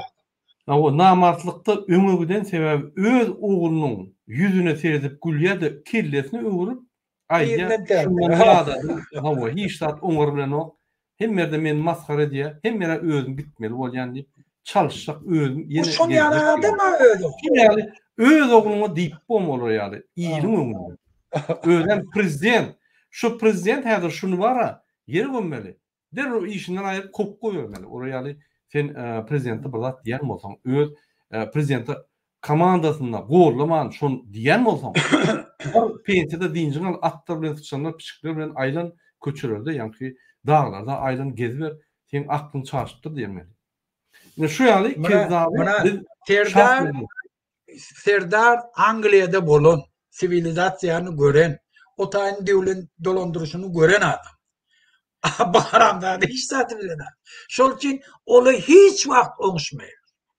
Şol için bakır orada optiyana otişe kakadından korku dine evine gelen kakada o kakada otişe. Utanmani.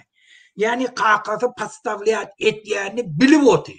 Yani şu hareketinden görünüyor otuyor. Hem ben o ait demek gerek yok. O zaman o da şey diyer dayırdım. Belli de adam. O serdarın buyruğundan soň adamlar jaňa dip, ay onu dinlemesene baş şunu et dip ýanky buyruğunu bozýar. O eder o ne? Olam hiç. Günnogdy saklak gelýär. Ýanky atary saklak gelýär. Gurgul serdar diňe hydyr goýup bildi kurtoşuny. Hökümetde privesiýa, ýagny serdarın güýji ýok. Serdar hiç tat edilmeýär. Elleri aýaklary bagly. Birat etjek bolsa, ýanky buyruk berse olar gün gurbanlajaň diye oturup bersen ay onsoň oglum ay şeýrak şeýrekden gowur dip ýanky muny gowşa diýär. Olam paralize boldy. Şondan Robocop bolup otyr. Biz biýüne adama söýýän ekenik. Men oýnadyp aýdamak Muhammed aga men şoň ykbalyna seretdim da. Ýagny bu torun yerlerini, baran yerlerine, okan yerlerine öz maşgalasy töweleme bu Ýewropa durmuşyny, Ýewropa azatlygy dadyk gören aglar. Oğlum.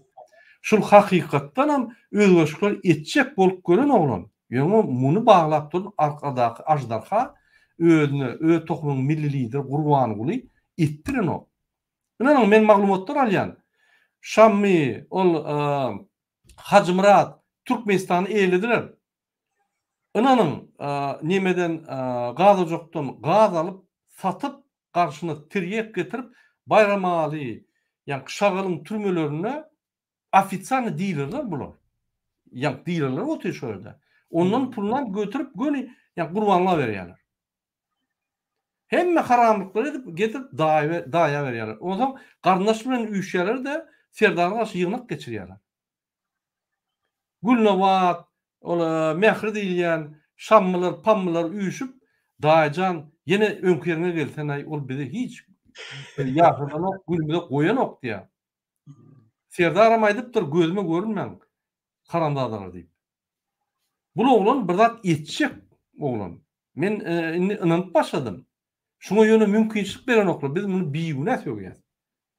Ýöne eger seriýoz aýtsam dogrudan şul adam kagazyny goýanna bir açyk reforma etjek bolýan oglan. Men diýär. Ýöne hiç sady ýanky mümkinçilik bermeýänlerden görýär. Sebebi egerde şu mümkinçilik berilse hökman bir ýalňyşyp bir zat eder, ýöne bir zat ederdi-de. Hiç zat edilen o. Sebebi oturuş usulunu itgöderdi, oturuş usulunu şeýtir. Kompýuterini çalşardy. Ya kostyumynyň renkini çalşardy, köýnüň renkini çalşardy. Galsuny aýyp biz ýalyne ýa-ni neme şederdi. Muny ýöne abloşka ýaly, ýa suratçyga ýaly kostyum nemeler Robocop ýaly ulanýar. Şul obrazam öz ogluna beren Gurbanyň kezzap. Utanma. O şodan şondy. Daşaryda girip Irana, Saudy Arabia, Dubaýa, Gazakstana emýär öz ogluny ýamanlaýar şu ýerde. Kim Türkmenistanyň awraýyny ýykýar? Kim Türkmenistanyň prezidentiniň awraýyny ýykýar? Bir türkmençe gürleyen, Türkmen content üçün gürleyen adamlar mı ya da halkara, yani meydançalarına, halkara ýanaklar gatnaşyp, oğlunu zamen edip, oğul ay ol düşünmeýär işlat, men elimden memnun çözmüşüm diýip, şu ýerde awraýyny açyrýan adam. Maňa bir topor Orta Aziýanyň Ýewropaň politiklary soýar, on killesi işlemek öz oğlunyň getirip goýdy, onun awraýyny öz dökýär. Ol bilip dökýär. Häzir minni netije geldi. Öz ýerime geljek, boldy, doýdum. Hemme zat men etmeli. Sen edersiň de oň eli aýagyny baglap goýardyň. Hemme zat. Özüň etmeli bolýanda. Ine şu ýaly ýagdaý. Gelin ýene Iran temasyna geçelim. Gaty material. Muhammed ağa. Men bir sözüm var. Ýalňyja size bir soragym var. Ýalňyja men size soru berdim. 44 ýyl ýatan halky dinçilermi ya komünistlermi ya sosyalistlermi belirsi yok kim ya da birleşip yarım yılda kaldırdılar. Onun üstüne de yani Gurbany büdjetin pulunu oğurlap, halkın pulunu oğurlap, öz arkadaş şahyryny gurşýaly şah 3 günlük şäher urup şu ýerde şu dünýäde bir süýüji zat, oğudan zat, gymmat zat bolsa getirip halkam agyr ýagdaýda kal, şu zatlar geçiren soň halkın ýanky gahyry gelip gally. Ine Gurbany näçe etse de halkın gahyrga gelen ok ýöne. Ine diňe şol şaýat sebäp bolmaly, ýanky geçirilen bir 3 günlük bayramçylyk. Nähili 6 aýda şol halky galdyk bildiler. Näme etdiler? Yo, 6 ay dediğden o yanlıştır. O onu yanaktattı. Ya dige şu sebep boyunca şeyle olduğundan olamaymış. Bir yığınanya da emmedi. Aytýana halkın kaharı birden doğuluyor. Ona hiç da edip olmuyor. Yöne şuna piret pasilkalı köp. Şu korkusunu ayırmak, göz yetirmeklik, ne hiç da edip bolanak, näme ettiğin bolanak, o zaman bir tavır adamlar görüyen, dünyanın ötüşünü görüyen, beylekleri görüyen, hemen adamla deneştirip görüyen. O zaman birinci zat görse ki şundan bileceğini o zaman koşulşayarlar. Şol için ben aytýan, halka, öz halkına da aktivistime de aytýan. Giýje günni hereket edin, halk bilsin ýeke değerligini, halk bilsin hemme betbahtçylygy dene bir maşgala ýurdu talap oturundan okuyupsuz, hiç daha bilmeyen nadan adamla bir halkın baylygyny eýe çykyp şular kötäp oturlar. Sen ministerem bolsaň, sen mugullamam bolsaň, sen polisiýaň işgärem bolsaň, sen generalam bolsaň, prokuroram bolsaň, sudyada bolsaň, biznesmenem bolsaň, daýhanam bolsaň, daşary ýurda gedip inneşdade işläp öz maşgalam taklajak diýdeňem, şular sana pätel berýär. Şular sen durmuşyň bozýar. Şol çinem, şundan diýinsen, sen ýoluň açylýar. O zaman sen özüňe bagly. O zaman şu halka bagly, ýurdu näil dolandyrmalygyna. Şol çinem, şuna päkel berýän zat näme? Biz oturup, oýlanşyp, bir karara gelbilem da. Näpdir şundan diýin bol. Şoňa geldigem psiýo guturdy. Beşir adam dwaretse bardy, gowuk görýär, götüne çöp gowuk görýär. Türkmenistanda köp adam gerekki. Öňden parahatçylykly, aň ýyglançyam, ýören gideýin dineýin şundan. Bolly. Tekebadaryň içinden başla, näme barýançan gaçyp gitýär. Tekebadaryň adamlary ýetik şunu aýrman. Ortwadaryň adamlary ýetik. Stadionnäki ýaşaýan adamlar, tomoş etmeýän barýan adamlar var. Dürli çärelere. Barýan adamlar. Şunu falan edeyli, ýok edeyli, hem bekşe gün berene tohum bilen neydi? Şu tadı oturdu. Hemme polisiýa, ken beýişkärler, prokurorlar, baýendiler. Bilsin şu halk burada edip bileceğine ýem şoňa goşulýar. İran'da da şeýle boldy. Şa öz armiýasyna daýan, armiýalar hemme yararlaryny berdi. Yaraksız adamlara yararlaryny berdi. Doğru. İran'ın ve de bizim partiyamız şuna aktif atnaşanlar. İran'ın neme adi liyotçikler terbiyeleyen bayenli. Şon uçilyeşeti var da. Şu tadı iki tane adam, iki tane ofisiyer komünist. Şola Zabastovket ya hemmesi şoma koşulşuyor. Şola gelip var Ayetullah Khomeini'nin önünden reje geçti. Şu gönder dine ikadı, dine bir deyde bolany. Adamlar gelin näme bir şey eden ettin edwoti hiç kimi yol verene halk köseni oti hem aýtmagy da taýynla biz halka aýtmagy agdyna zat berýär şu wagt. Şu wagt bir minister akly bolsa türmäge gitjek bol o barya ýygnaga var. Türmäge gitjegini bilýär. Şu ta turypdy o otur. Bununça sen kim?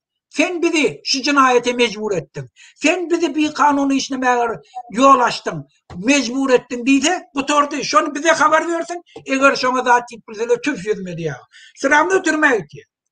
Sıramını şudan çıkıbilmiyor. Sıramını bir avrayı oluyor. Sen Murat'a cennette ait erti yığına oluyandır. Ben şey diyecektirim. Han göreyli sana da attıydın. Han da tipilseler şuna. Eğer Berdi Muhammed şoň ayağına yıkılmasa tüf yüzmedi ya. Türkmenistan'ın Türkmen Bankı'nın başlığı vardı. Gandimov'dan ton boldu. Gandimov'dan ton Türkmen başlığının nemi boldu. Balkan taraptan. Men gepleşip gördüm bilýän näýil adamlar. Şu adamı son oğlan Niyazov yaman mekirda Niyazov. Bunu Türkmen maşa hakim edip belirledi. Şu adamın türmeye alacak boldu da. Bir yaman akıllı, men gepleşen adam, şol için bilýär. Bir halk bilen gowuk boldy. Men karnaşlaryny hemme arasyny tarlady. Ayallar şunu türmeye bastırtmadı. Hiç zat ettirtmediler şoňa. fe geplebildi, halkyny taklabildi. Bir toğra adamları razı taklabildi. Karnaşları razı taklabildi.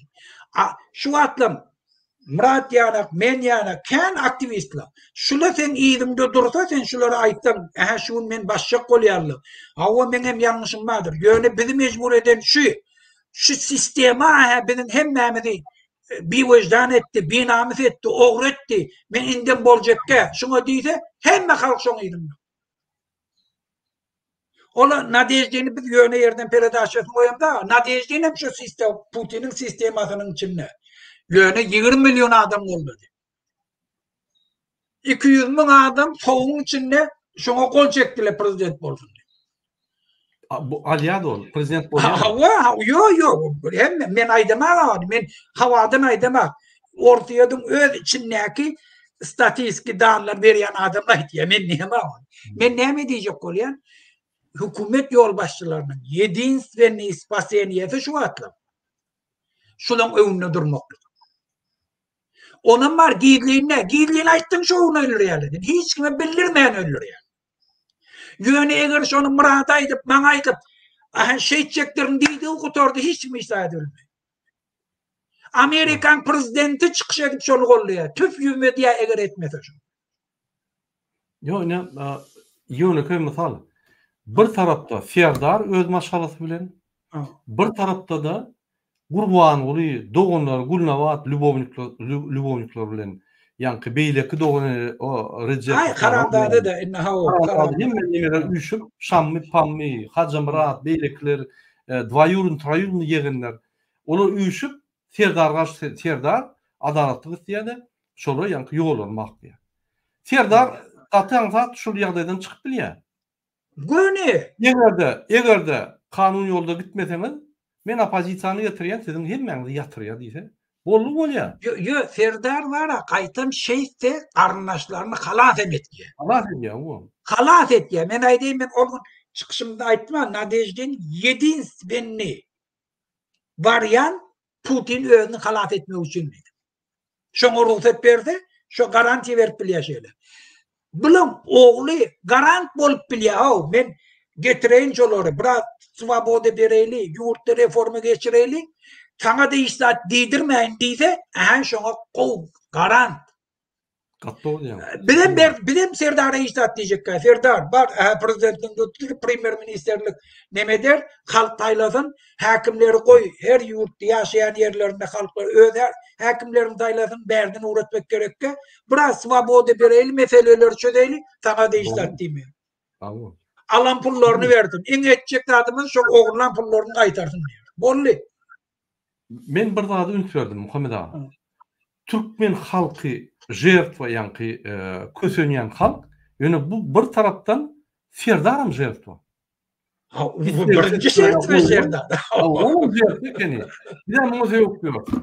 Yankı muň yankı neme diktator diýip, bu 50 bagly. Diktator poýyzyň içinde birinji wagonyna otyr, kagazyň garşysynda bulum hiçat edilen. Ondan muňa da bir söýýär, şu diktator wagonyna. Bu mecbur. Kagaz bolasyň mecbur ýa-ni. Ay şondan düşýänçe feýweli, öz akly gelýänçe, öz ykbaly öz eline. Şol üçin şonu öz eline. Ine Serdar'a mesaj berýär. Serdar Berdimuhammedow. Siz biz ýaly Ýewropada ýaşadyňyz. Institut, universitet guturdyňyz. Siz Ýewropa ýagdaýyny, Ýewropanyň durmuşyny dadyk gördüňiz. Siz şonu ýa-ni gowy gördüňiz. Näme biz Türkmenistany feodalizmdan, yani 18-nji 19-njy asyrdan häzirki 21-nji asyra getirmäli, näme östürmäli. Çağırın opozisiýany. Edin birimizden birinji ministri. Biz sizi halkam söýdüreli. Halkam eline götürer sizi. Gurbangul Berdimuhammedowlar gitsin Dubaýa gidýär, nire gidýär, ýok bolup gitsin. Biz halka azatlyk bereli. Siz ýeketek Türkmenistan taryhyna prezident bolarsyňyz. Türkmenistany gan döküşsiz revolýusiýon ösüşe getiren adam bolarsyňyz. Ine tapawdy. Bir de gan biz bu zatlary nimetmeler, şu zatlary egerde siz ünsürmeseniz, men size ine spesialist ýaly aýdýan. Men bizapas boyunça 17 yıldan beri Fransa'da işleyen. Dünyada Amerika'da ettik, onlarda ettik, beyaz ettik. Gün aydan şehadır Türkmenistan Grar'ın uruşuna var ya. Yavağa sizi mindirerler. İnanın. Ödem Türkmen halkı yarışır. Kim birinci sizi çağlarınızı, kurbanlıyı yavağa mindirer deyip yarışarlar. O an içindeki şu koruyan adamınız barıp yankı sizi gözlerler. Diyeceğiniz ılarlar idinizden. Çağlarını, tohumlarını şu Berdimuhammed at olsa ılarlar. Sebebi kurbanlık kezzap. Baştan kalkanlar kezzap diyemem. 17 yılla mun öldüren adamları niye arfam öldürmek? Şun için, şun yankı bir heppe, gödök, ahırpına şermenine, deyuz, halka eden ziyanını, koronavirusta ayda 150 bin adam öldürdü. Hiç tat etmeyen. Kaçık gidip, ölünü korap, medisinam hemme kabinet ministri otsuka koyuyor. Adamlar ölüp dur. Yankı revolüsyon metotlar gerek. Yankı derhal komisya dörüdüp palatkalı kurup adamı halat etmeli olsa bunları yankı men otsuka gidecek, özümü olacak, şunu perivarot edemesin bunlar otsuka verip koyuyordu. Ölüleri gillenip yankı avazada ölülerini korudular. Halkam köçelerde ölüp yattı. Aşkavada serder yerler, o ölü sadaka, beyaz sadaka, yön sadakalar. Öleyen adamın sani köpölü. Yine dine şun için şu adam 500 bin adam koronavirüsten öldü. Onun dışından mun eden siyaseti, yürütülüştürülen eden siyaseti bizim halkımız daşına çıkarıp şöyle gulçuluğu yankı mecbur olmana, mecbur işletmene mecbur etti. Oğlum şöyle işlep, ölüp, oğlum yankı cesedini Türkmenistan'a getirmen, oğlum yetim yali daş yurtta kaldılar. Ona kim cevap vermeli? Pikir etmeyen erteki günü yankı kurbanlığını adamlar kovurur deyip. Yok. Şunun için şu bet başına çıkmak için siz kalkanızı yerine koymalı. Indi koy olsun etmeli. O beyyepetçilik, o Şam mı diyen, gaz çaktın, yankı avtolukları gaz yükleyip, akıdıp, yankı Afgan'a satıp, o yerden triyekler alıp, Türkmenistan'a akın geçirip bunu saklayan yok. Gün türmelerde diri olup diyorlar. Siz Türkmenistan'ın prezidenti mi ya siz öz yankı kardeşlerinin kriminal schemasını yapan prezident mi? Ne yanlış bir sohbet ediyorsunuz? Siz Avrupa'da okudunuz. Siz kanunları menden kovulayanız. Özünüze sorgu veren okumuş o zatları. Ne yanlış kalkınız, siz otur kanınız, sizin yanınızda kelletini öğürüp üstünüzden uluyor. Hükümet yolbaşılıkta doğun kardeş yok. Bu devlet taraftan sizin yankı borcunuz. Şu yerde oğlum, kalkınım yerini, işini bitirmeyen olsa kıra çekilmeli. Neyemçip? Şun eden ziyanı dine özüne del, dine size del. Adam işte o.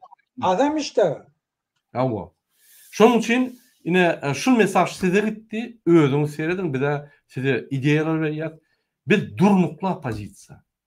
Yani şu gün pul uğurlayıp ya ertir başka bir ideyalarımız çalışan pozisiya. Biz şol uğurda öz ideyalarımızı hiç pulu da satmayan, öz ideyalarımızı öňark gidip halka da yaradayan opozisiya. Türkmenistan'ın ýagdaýyny düşünýär.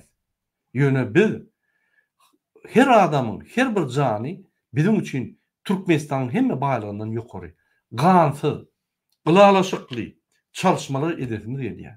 Adam gymmatlyklary birinji orunda bolmaly Türkmenistan'da. Ýewropada ýaly. Siz bilýäňiz onu.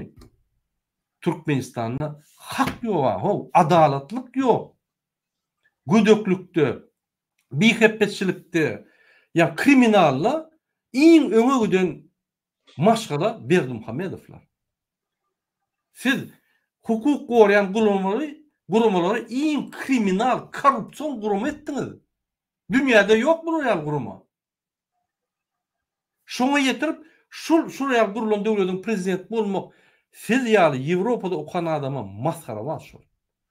Kalkınıza öňrenşen ola diňe şonu isleýär. Başga da görmedik.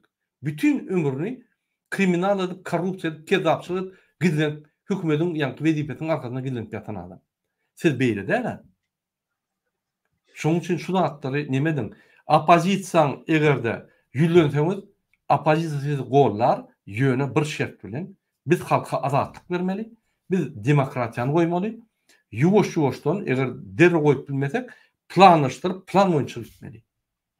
Eger şul opozisiýaň ýoluny siz ýanky gitjek bolsaňyz, biz her wagtam taýýar siz bilen ýanky döwleti öňe gitmäge.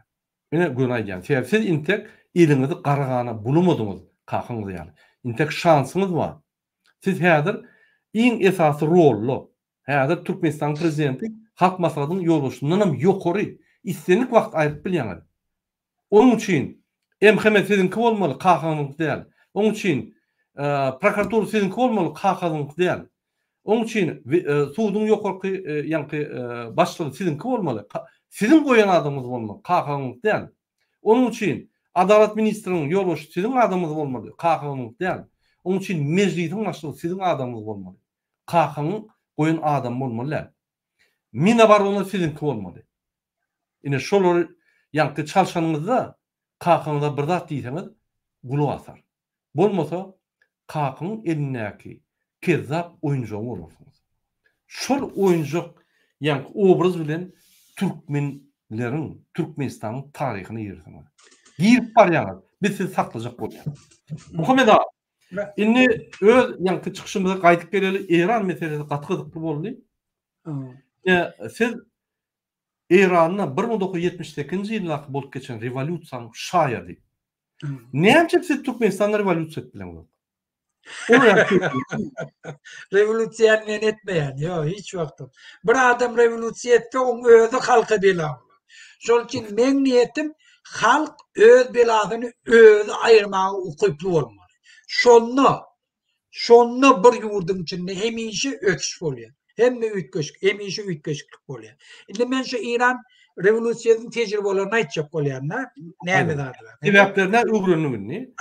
Bende neme yani ten çıkışma da değişirler. Kiçi olduğum bir ruhsat bersen. Men bir jemän diýsem 30 sekund. Diýmek, sebäpler näme boldy? Birinji, şah halkyna seretmedi. Halkın kalmadığı ýagdaý agry ýagdaýda boldy. Oňdaşyndan siyasi meýdançanyň dolu içindäki ýanky aktyorlary, siyasi partiýalar, jemgyýet gurumlary, ýaş gurumlary hemmesini ýykyp, basyp, zat edip ýok etdi. Konkurentler aýyrdy. Ýeketek özü kaldy. Ýeketek özüň alsaň killen çarşyandyr. Killesi gitdi. Ya da maşenlikle ýanandy. Ýurtda alajak bolýar. Maşenlikler diňe ýanky çykýan şertler diňe şol ýallakçylar, biz türkmençe. Ýallakçylar, çepekçiler bilen ýanky bul kiçik şa nimetini gurdy. Halk mundan gahrlandy. Şu wagty dinçiler ya komünistler ya olur faýsebäp boldy. Halkyň öz galşy, ýani öz özünden gahar edip galyp, gün-günden ýani gaharlar galyp bir wagda zryf boldy. Ola sebäp. Indi netijeler näýdi? Muhammed ağa. Mende şu ýani ten gurrunga degişli da mende ýani ten gurrunlaryny iki noktaý nazardan seretmek bar. Indi Murat Han tamasyny özüpdir halk bir zat etmeginden şol üçin indi azada razy bolup terdary özüne çekjek bolýar diýmekler mümkin. Ýok, o da biz Murat bilen köp mun gurleşdik. Men şunu bizdiýon. Boş İranyň rewolüsiýasynyň esasy sapagy şundan bar. O İranyň köp spesialistleri, şu rewolüsiýa gatnaşanlar, opozisýonерleri, taryhçylarynyň birje zatda gelen zatlary bar. Şam gaty tutmagy en toňreçelin öz güýjüni ananyp halky iştihad edip bilmer, bu mollajyk nämewi, o falan kommunistçik nämewi diýip özüne goýuny ýeterli edip halky ätgermesizligi halkyň gahar gadabyna getirdi. Halkyň gahar gadaby diýende adam gahar gadap bar ýerine akyl ýok. Ol stihinni betdi bu. Ol fiiliýana men muňa degen, oňa degen diýme. Ol öwünnäki zady gowsy erwedi bilen hemmesini söküp gitdi. Bende indi şu atlam spesialistler aýtýarlar näme? İran halkının hareketi eğer haçanam Şah Bahtiyar'ı getirenli ya Bahtiyar'ı Amuzgar'ı yani bir yıl önce Amuzgar'ı getirdi halkadır öceşmendi. Amuzgar kendimin yanık nemede Bahtiyar yanık. Bahtiyar guluboki reformaları etmeye tayinli. Halk tanıya avrayamma. Eğer şunu getiren olsaydı halk köşeşerdi diyorlar. Sebebi ol köp reformaları edecekti. Ol reformasının adı esası adı şahlık koy bolsun. Bolya bir simbol o dur versin. O Avrupa tecrübeleri köp şu an Büyük Britanya şahı var ya simboliski. Şveçya şahı var. Danya şahı var ya şola cinayetler dem kadime hem edendir. Uruştular adam yurdu çorba malnem. Yöne halkın hareketinin neticesinde halkın isteklerini vaktinde kanaatlandırıp halkın yurdu dolandırmağına hemişe yol açık gelen adam. Şol için hem halkın içinde şu hem hormatları var. Roller bolmasa da hormatları var. Saklaptırlar şunu. İnne men şu vicdaneyebilir. Halk kaharemilse hemen adı yıkık ya. İran'ın içinde de bir akmak, nadan, hiç adı bilmeyen Moğollu bunlara kuday oldu. Şunların spasiteli oldu. Din bilen halka anladı. Sebebi nece katı tuttuğun halkı ola başka zatlara yürüyor yani. Onları saklap olmuyor. Başka maşenlikle ağırlayanla yoldan çıkarıyor. Öz şahsi bevitler için halkın anlamından hayırlanıyorlar.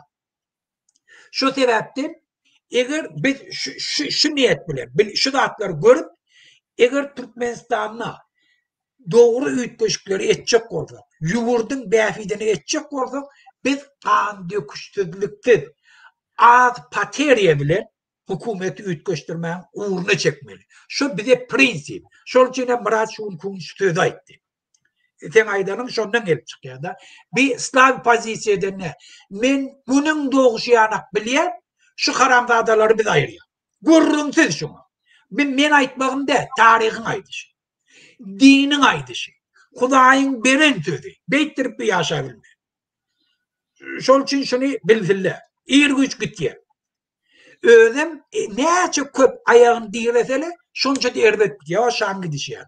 Şah Amerika getirdi şunu. Amerika'nın öğü yurduna salmadı. Böyle nedir? Amerika yurduna ölen yer başka yer. O Egipte öyle. Salmadı eşeri. Bir inni o diyor başka diyor, inni başka diyor. Hadır ki eyyem başkaça. Sen bir yurdun cinayet eden olsan adamların karşısında. Adam ölüm parlamoşlu bolup kanunu bolanmazsan. Adamla grazlarla karşısına cinayet eden olsam irgüsten türmeye batıyorlar. Hayfi devlete gider. Dine sana gerekler bir adam arzadı. Ola İran'ın şu atlım 30 yıl bundan önce türmede işleyen adamlarını Avrupa'ya tutup türmeye batıp böyle. O ben ayıttım ne gerekler. Şunun için cinayet edip men kaçıp bilerini pikrede oturmadılar. Hiç gaydi. Hiç gaydi. Yaş olan tohumları bizim kakamız, atamız şu bağlığı bize verdi. Şunu biz alıp biler, şundan peydalanıp biler diye pikrede oturmadı. Şu hükümet giden bunu, şunun hem bağlıklar dünyanın haydi kunceğine olasın. Şöyle iyini alınıyor. Şol için ona kellerini ağırdı oturmadı. Şu sebepten Serdar'a birce yol var. Avrupa'nı gören, okan şu dağda, bilye, birce yol var. Eğer kakasını tohum tiyicini halat edecek olsa, şun kul, esasi reformları etmeli, bizim tutan aktivistlerimiz boş etmeli, dışarı yurttaki hem Türkmenistanlıları çağırmalı, yurdu ütketmek için. Yurdun içinde esasi siyasi reformu geçirmek için. Özüm hemmesine şun şert bay etmeli. Yurdumu tədeden kurup, tədeden döredip, doğru yol bilen. Ona akıl gerek. Dünyanın hemme tecrübeleri bizim elimizde her kompüterin içinde. Öğrenmeli. Spesyalist gerekmez. Dünyanın haydi kunca önünden getirecek oradan getir. Sen iktisadiyetine ne hemen yükletecek oradan yüklet. Dine şuna niyet gerek etmeli. Bizim halkımız hiç yerde kemtmer yanak, kemelmer yanak, özlerini tutmar yanak biz şolara şert öğretip bilýär. Şular öser yanak, okar yanak, özlerini yaşar yanak, garlığını aladat netmer yanak, çağlarını aladat netmer yanak. Türkmenistan yaş oğulları dünyanın en okuyucaylarına şolara şert öğretmek bilen hemme yurdumuzun bağlılığı şoňa dolu ýetdi. Şol için diňe bir niyet gerek, niyet. Şeyse umut ýandadı näme? Özüni halas etýär birinciden. Kakasyny hi bolmany taklap bilýär. Äpen ölümden. Öz tohum tijini halas edip bilýär. Eger şu işin hereket dowam ediberse, halk bir tofor ýalňyşlaryndan geçip bilýär bu näsini. Hi bolman ap galyr bilýär. Aha şu adam ýurdun ösüne şert açanlardy. Şu sebäpden men endi ýene bir İran rewolýusiýasynyň nemesi tejribasyny olamaýdy. Olam hiç bir ýurtda dünýäň ýüzünde ideologiski ýoly bilen rewolýusiýa edip bagda ýeten ýok. Şol üçin rewolýusiýa diýip adam haýırlanmaly. Biz halkyň hak hukukyny kazanmaga hereketini güýçlendirmeli. Ýurdun içinde demokratiya şert açylar ýana hareket etmeli. Grajdanski opçystywan güýjanmaly. Şola hareket etmeli. Günne hemişelik hareket eder ýana şert etmeli. Biz şol urda göre. Şol için biz fanatymda biz dini ideologiýany hökümet dolandyrışyna goşmalam da hökümet diýende naýomlikli işlemeli. Sen esasy prinsiplerini konstitusiýada belleýän halkyň hakyky taýlayan adamlary bilen konstitusiýada bellimi? Hökümet işgärleri şonu ýerine ýetirmeli. Hem prokurory, hem polisiýasy, hem kenbesi, hemmesi kanunyň öňünde jogap bermeli. Ne hökümet ýolbaşçylarynyň öňünde. Kanunyň öňünde jogap berýär. Her kimiň öz atbestewligi bar. Kanun şonu ýöreýär. Hökümetin içindäki işleýärler oğurluk etmer ýana, kazanýan aýlyklary bilen doli, hiç kemsiz ýaşap biler ýana şert öğretmen. Bollanyke başga näme gerek? Şol üçin göreşýär. Ne bir Hristiyanski ideologiýany getirjek, ne musulman, ne şeriat, ne Hristiyan, ne kommunistik ideologi, ne Maoizm, hiç gaýsy dünýäň ýüzünde hiç kime bakt getirip bilemez. Şuň kun İrany görüp İslam hükümet deyip bütün halkı 45 yıllık götürdü. Şun kun görýän İsrail'le Hamas bütün Gaza içinde tünelleri urupdu. Indi şoları hemmesini alwatýarlar. Men jammenýä bilýärmi? Şu pullar hemmesi 40 yıllık İran halkynyň pulunu alyp berdiler. Indi bir günüň içinde dargatdylar. O Hamas diýdi, Hezbollah diýdi. 40 yıllar İran hükümeti şolan aýlyklarını berip otýar. Oleleki iştat edilmän, darga demedi. Günne İsrail'in samolyotlary gelip bombard edip otýar. Ola Husiýlerin hemme eskalaatlaryny şu biziň halkymyzyň agzyndan alynan pul. Şu wende İslam bilen anlap halky betbaht etdiler. Näme üçin? Bir gün İsrail gelip bembeň göçüler.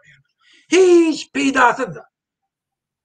Öz halkyna seretmeýän, öz halky ýurdunyň dolandyrşyna rol ýok, döwlet betbaht döwlet, betbaht. Şol üçin ideologiýa gerek geldi. Halk dolandyrmaly ýurdu.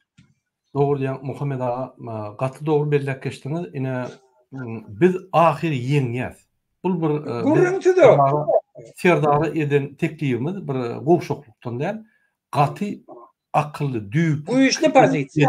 Güýçli pozisiýa näme? Sebebi men her wagt çykyşymda ýandyr. Biz mümkin ölersem, biz mümkin köp adam ölmeli bol. Ýöne biz netijemizde ýanky ýeter. Türkmenistan azat bolar. Şol gan döküşlük hiç bir tarapdan gerek gelse, o tarapda da halk, bu tarapda da halk.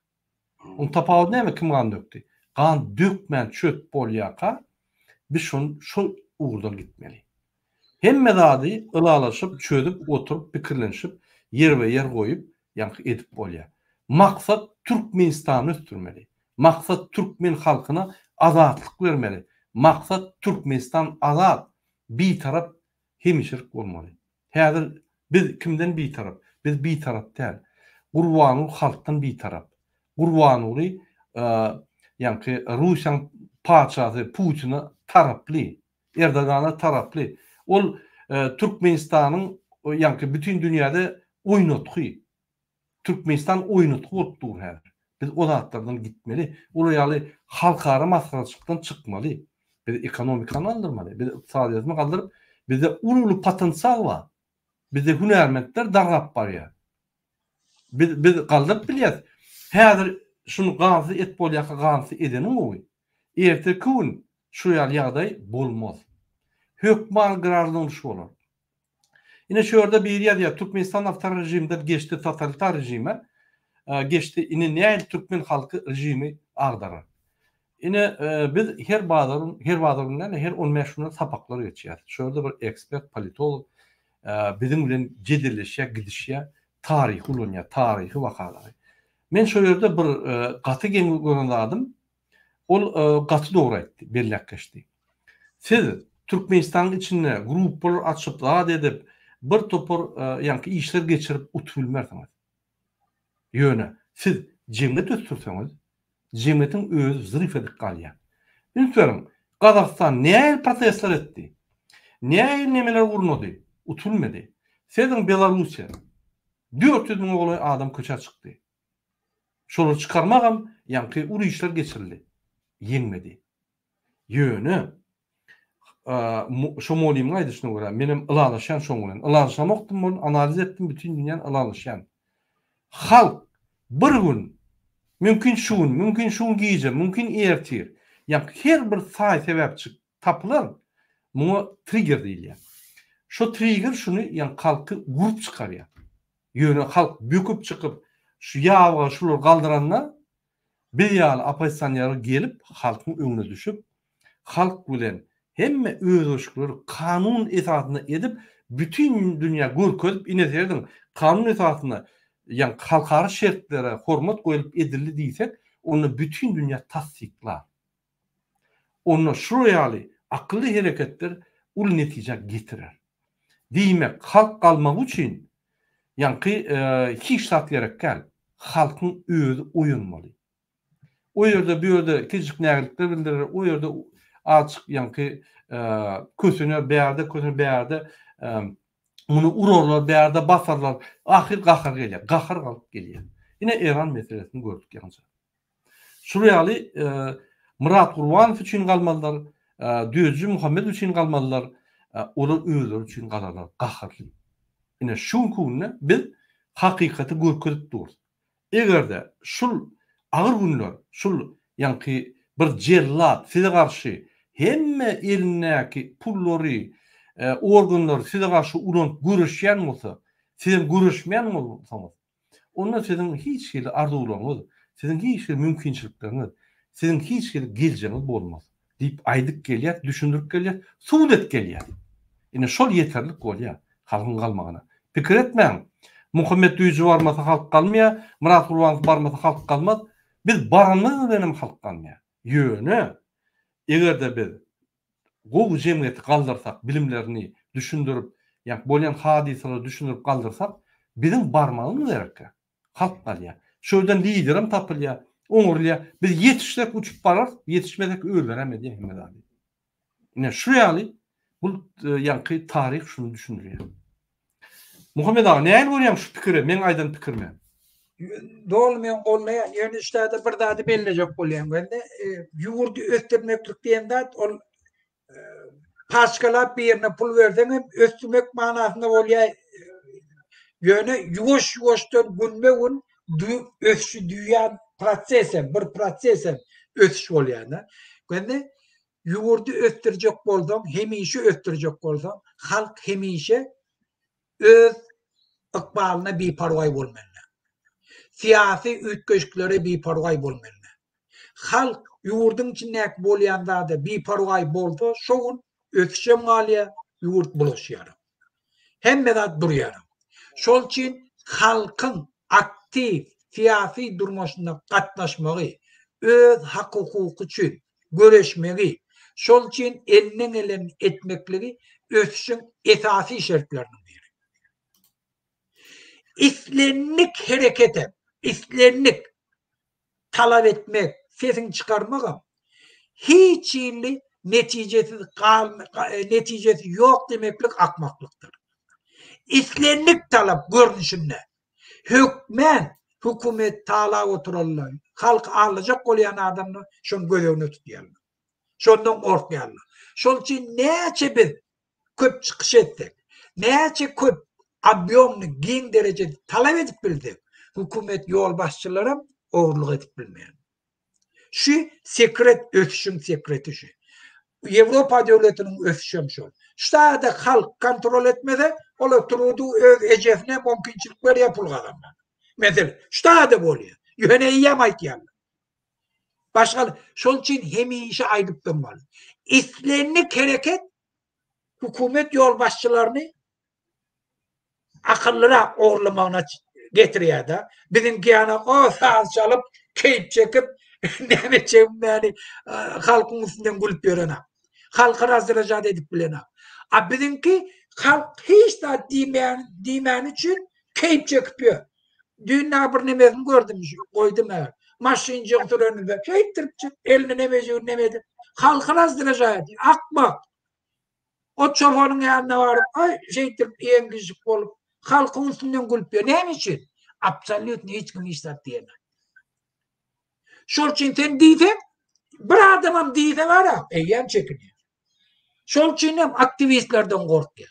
Tabi aktivistler olur çekindirler. Ne aydı bilmiyor. Yegerlerini ayırdı. Köp taatlar ettik. Ne İstanbul'daki pasolstvanın işgallerine eğildi. Küçük yani. Bu bir tavarda atlar döredip şimdi şu adamın meselelerini çözecek oluyor. Şol için islenlik hareket neticesi de demeklik akmaklıktır. İslenlik hareket ötmeyi lazım.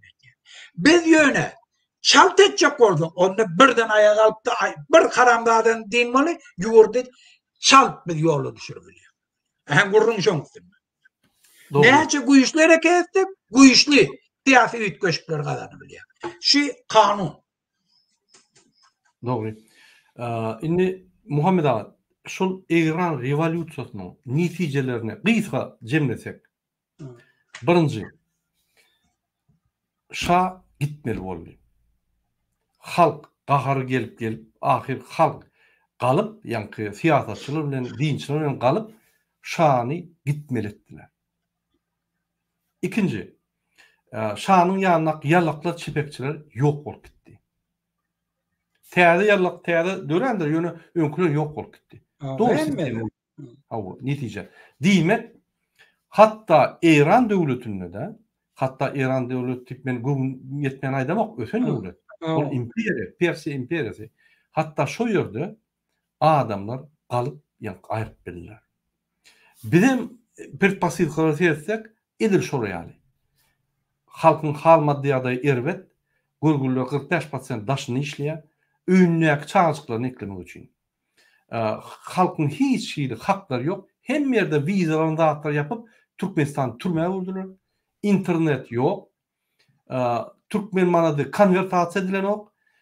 Türkmenistanyň haklaryny gorap bolan ok. Türkmenistanyň adalatlyk ýok. Yegenler MHM'ni kontrol edýär, polis kontrol edýär, pardon, MHM bilen prokuraturany kontrol edýär. Olar ýa iddialy öňe ýa sürüp adamlar basyp talap ýöler. Ine İran'ın beter predposilkalar var. Dine bir zat kaldı.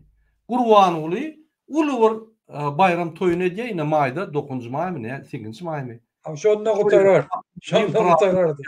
Hava ulu bayram ediyor yine şoňunem tamam ya. Demokratik opozisiýasy tizen protestlara başlar Türkmenistan'da. Hormatly watandaşlar. Ol çıkya men çıkacak, bu çıkya men çıkacak gel deyip o zatları ýadyňyza çykarma. Aýrym. Her kim öz üçin hereket edýär. Bir beýlikden edermen bolmaly. Hakyky türkmeniň edermenligini biz görkezmeli. Geljek gerek bolsa, bakly durmuş gerek bolsa, hormatly durmuş gerek bolsa, polisa da, MHM de, yani Ministerlere, prokurorlar hemme hormatlanyan durmuş gerek bolsa, işe gidende beğenip gidiyen durmuş gerek bolsa, onunla sizem atlaşmalı. Hemmemiz atlaşmalı. Inanın, Muhammed Duyucu için, Murat Kurban için eden yok. Özünüz adaletli durmuşda yaşamak için, çağrınız adalet durmuşda yaşamak için. Sizin çağrınız küçülürdü, zaylanıp yankı küçülürdü, zorluk görmedi yani. Ne şunun için yani. Şunu adam Kurbanul Kezzap, ben ne yapayım şunu yapıştım. Ne yapayım demokratik opozisiya şunu yapıştı. Bu torun Kezzap. Şunu akbaran siyaseti şunu Türkmenistan'ın 17 yıllık katastrofa getirdi. Bunun meterem getirir. İnanın. Bu niyetini, yüreğini ulayan zat yok. Yüzüne seredin, nur yok. Peçat koyara yer yok Kezzaplıktan başka. Ne şunu yalayadayı, hurmatlı vatandaşlar. Murat, men bu siyaset deyip aydağım gelen hafta veya bağdağım siyaset yok. Bağdağım işi oğurlamaklık. Oğurlamak, niyetim oğurlamaklık, etyen adam oğurlamaklık. Bu siyaset taşım ol ya, bir nauşni esasda bir dadını esaslandırıp, şimdi o yanlış olmak mümkün, doğru olmak mümkün. Doğru, yanlış olup rezultatında katastrofe o de. Bir bil kastlayın, bilip yurdu talaya. Şol için hep kezda karandadı. Şol için biz diye. Yoksa keyif için aydadak şöyle. Yo, indi seyredin. Muhammed abi seyredin. 17 yıllar, yani neyse, 15 yıllar prezident oldu. Hiç bir halka abraşenlik gördüm ya, yüzlenip gördüm ya. Yok. Hiç yani öz mailnaması halka yetirip gördüm mü? Yok. Yok, jurnalisti gördüm. Bilyenem yok. Bilyenem yok. Onu başka bir gurliye daha dediye muhavaram yok. O jurnalistin gurliyen mailnama, şunun mailnamasından. Öz mailnamasından bağdığından havarı yok mu? İnanın. Ne yığınakları geçiriyor? Hukuk korumak kulluklar bilen. Dine soru bilen yani devlet dolunduruyor. Hukukluk denizin yani açık yığınağı, yapık yığınağı, novatındaşlar, novat yığınağı. Bunu uğurluya halk birden kalıp başada yatırın. Sizin Tüf yüzme diye eğer şu konstitusiyan biliyorum. Bilen okla, konstitusiyan bilen okla. Kudaydan korkuldu, konstitusiyadan korkuldu, halktan korkuldu. Hiç zaten korkan yok. Prosta duraç yok. Hormatly vatandaşlar, Muhammed Ağlı hotbertemiz şunun bir efir uturalı. Doğru ya. Size men yürüte vakt berýän. Siz yine şu teman jemlan İran temasyny. Bizim şu gepleşiň temasy sebäpler, yani İran'ın revolüsiyonu. Şu ýyl 45 ýyllygy şoň. Yani 8 yanvarda başladı, birinci yani protest başladı şöyle. Proteste gelen adamlar dubin kılaplar edip gaty erkinç ýagdaýda ezdiler. Ine şu günden şu başlanny ve ýylyň ahyrına 78-nji ýylyň ahyrına 1978-nji ahyrına revolüsiýa ýanky doğru geçti. Ine şu ýyl 45 ýyllyk. Ine bizim şu günkü gepleşigimiň temasy hem şol. Ine şu 45 ýyllyk İran revolüsiýasynyň sebäpleri we netijeleri boýunça Muhammed ağa size söz Cemlen ondan oturup. Şundan esati men alan tecrübem hem öz siyasi durmuşumda. Şimdi köp ideologiyalar vardı. Yurdu ütkötme için hem mekal aktif katnaşmalı. Birinci. İkinci, yurdu ütkötme için ideologiya gerekke. İdeologiyani siyasete koşmalı değil. Absolut tapavut yok. İslam mı, Hristiyan mı, neme mi? İdeologiya diyende hükümetin işine koşuşmalı. Hükümeti dolandırmalı, profesyonel adamla aylık alıp dolandırıyor. Onları kontrol etmek için, onları dürlü mekanizmler üretmeli. Общественные organizasyonlar, profesyonel organizasyonlar, halkın inceoğulları duru koy, devlet mekanizmleri. Şoları bağırlamak, etmek, prokuratura diye dürlü mekanizmler. Hükümet yol başçılarını hem işe bağırlap durmalı. Hükümeti hiç vakt hiç kime ananmalı değil. Hükümet yol başçıları kim olasın? Hükümete geldi, ağlayacak oluyor, oğulacak oluyor, öz palnomoçiyasından hızlı utoplayacak oluyor. Şulara yol vermeli etmeli. Şol için yurda töyleyen olsa, yurda ütkötecek olsa bir cezadı var. Yurtta bir mekanizmi öğretmeli. Hükümet yol başçılığı oğurluq etmemeli. Şonu ettirmek için jurnalistleri ruhsat vermeli. Metbuat azatlygyny dolu üpçül etmeli. Dürlü partiyalar yurdun içinde döremeğine ruhsat vermeli. Hiç vakt hükümeti bir partiyanın eline tavşırmalı. Bir partiyi etçek işini ettirtmeli.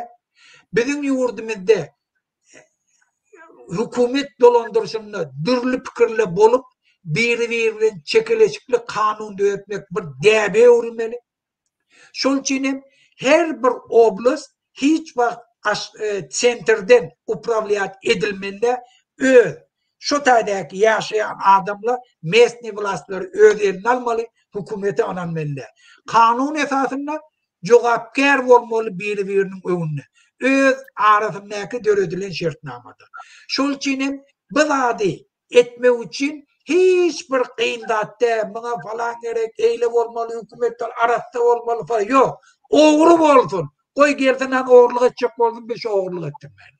Profesyonel olsun, gel yurt dolandırsın. Şol için ol mekanizm biz şu atlam köpleç İran halkı yanlışan yeri Ayetullah Khomeini dindar şu anlamar şu neçelliğine Khamenei oturuyan yeri o başçılığın öyleri yanak yerde oturuyandır.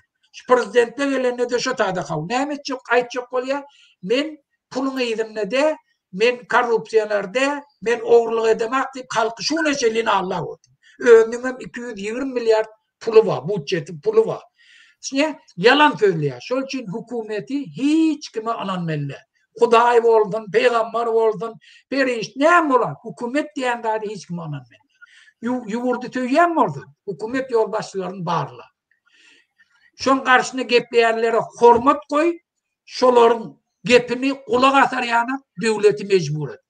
Biz şu zatları öğrendik, bizim hareketimiz hiç var yoluna bitirmeye, uğruna bitirmeye, yurdumuzda uruşan olmaya, bar problemaları onuşup parakatçılıklı birbirimize hormat koyup meselen çözebiliyor. Enne bizim aktivistlerimiz da yüzlenecek olayanlar. Ruhtan düşmen, mun yana halk diyenlerden birden geleyen yok. Ol bir toforu Türkmenistan'ın kegeveşnikler canadı erkek olmanın gelinde verdik neyme ağırdı bokunu ya olay hiç kim barıp bir yurdun içinde revolüsiye eden yok bolmayaram etyen adam ama ola Fidel Castro Kuba'nı var bitbak bol otuyla şuna çellin ola öldürü yurda kazayın mol ya o var mı? Şunun için barıp edilmek diyen de at yok hiç var onu halk bilerikte etmeli ondan üçüncü de ne hilli bir adam yurtta men güyücüm ma balay istat edip bilmer meni dünya hormat koyya emmek men elim olsa ya men pulum köp army elimde falan elimde diye yok halkı radi etmesen halkın fiilemasan halk seni yok ediyor halk seni tongu ediyor öyle İran revolüsyonunun neticesi.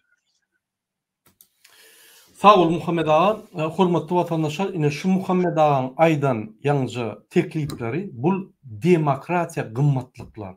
Demokratiya näme diýiligi? Demokratiya diýmek halk dolandyrşygy.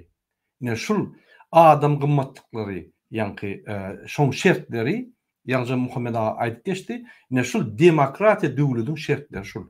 Adam gymmatlyklar has ýokarda bolmaly, bir-birine hormat, adamın jany, şoň saglygy, medisina ösen bolmaly, bilimler ýokary bolmaly, hökümet şoň arkasyna 100% garanti bermeli we içinde döwletiň içinde adalatly, ýa-ni çözükler bolmaly, adalatly gaýetler bolmaly. Isleýän wagty hakyny gorap bilersiň. Döwletiň öňünde, goňşyň öňünde, hemmeleň öňünde. Ine şol zatlar adam adama hormat goýdurýar. Ine şol zatlar sana mümkinçilikler berýär, ummasyz. Ine şol şertlerin hemmeti intak biz hemmetnem aydamdyk. Şu şertlerin esasy bölegi demokratiya şertler. Ýewropa ösen döwletler ine şu şertlerde ýaşaýar. Şoň üçin hemmeler Ýewropa gidesi gelýär. Hemmeler şöyle kazanç edesi gelýär. Hemmeler şöyle ýaşasy gelýär. Gynadam şu şeýle. Näçe Türkmenistan Ýewropadan öňde däl. Biz gynanýar. Näçe Türkmenistan feodalizme geçdi. Ýa-ni 18-nji asra barýar. Biz gynanýar şu. Ine Şoň üçin Serdar Berdimuhammedow ýalňyza ýüzlendik. Bizim pikirlerimiz den gelip biler şoň bilen. Sebäbi biz ýaly Ýewropada ýaşap gördük, ýa şertler gördük, şoň dadyk gördük, şonu edip gördük, şol servisini ulanyp gördük. Onuň arzuwy bady, ýöne on kezzap kakasy bagşlaryny Serdar kezzap kakasy ýoňa ýol bermedi. Rubakop bolup öz victim, özü kösünüp özü jertwa bolup ýör. Gynansaňam.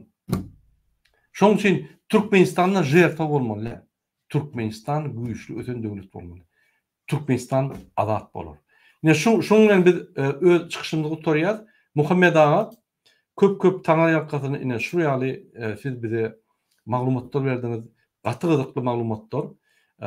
Ine Türkmen Iranyň revolýusiýasy şoň netijeleri sebäpleri bize gaty wajyp diýär. Iran goňşy döwlet, Rossiýa bizden gatydaş. Ýöne Iran goňşy döwlet, Iranyň mentaliteti bize ýakynrak Russiýadan.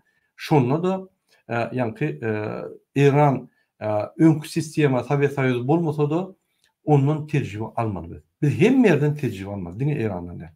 Şoň üçin sag bolun, öz terjibeňiz bilen paýlaşanyňyz üçin, pikirleriniz aýdanyňyz üçin, şol Iranyň revolýusiýasynyň netijesini çykaryp bereniňiz üçin köp sag bolun. DBT platformasy hem wagt size garaşýar sizin çykyşlaryňyzda. İsteyen vaktin gelip bilersiňiz, çykyş edip bilersiňiz. Biz hemmämiz bir iş edýär. DBT'ň demokratik platformasy DBT'ň azaly üçin demokratiýany goýan adam bolsa gelsin. Hatta Gurbanuly Kezzap Berdimuhammedow goýan aktivistlaryň bolsa gelin şu ýerde söhbetleşik edeli, biz bäsleşik edeli. Egerde sizin ideýalaryňyz bizden güýçlü bolsa, onda biz sizin ýeriniňizden gideli. Egerde bizim ideýamyz we bizim pikirlerimiz, pozisiýamyz güýçlü bolsa, onda siz bizim ýerinizden gideli. Gelin, görüşelim. Sağ olun onda, indiki duşuklara çelli. Sağ olun.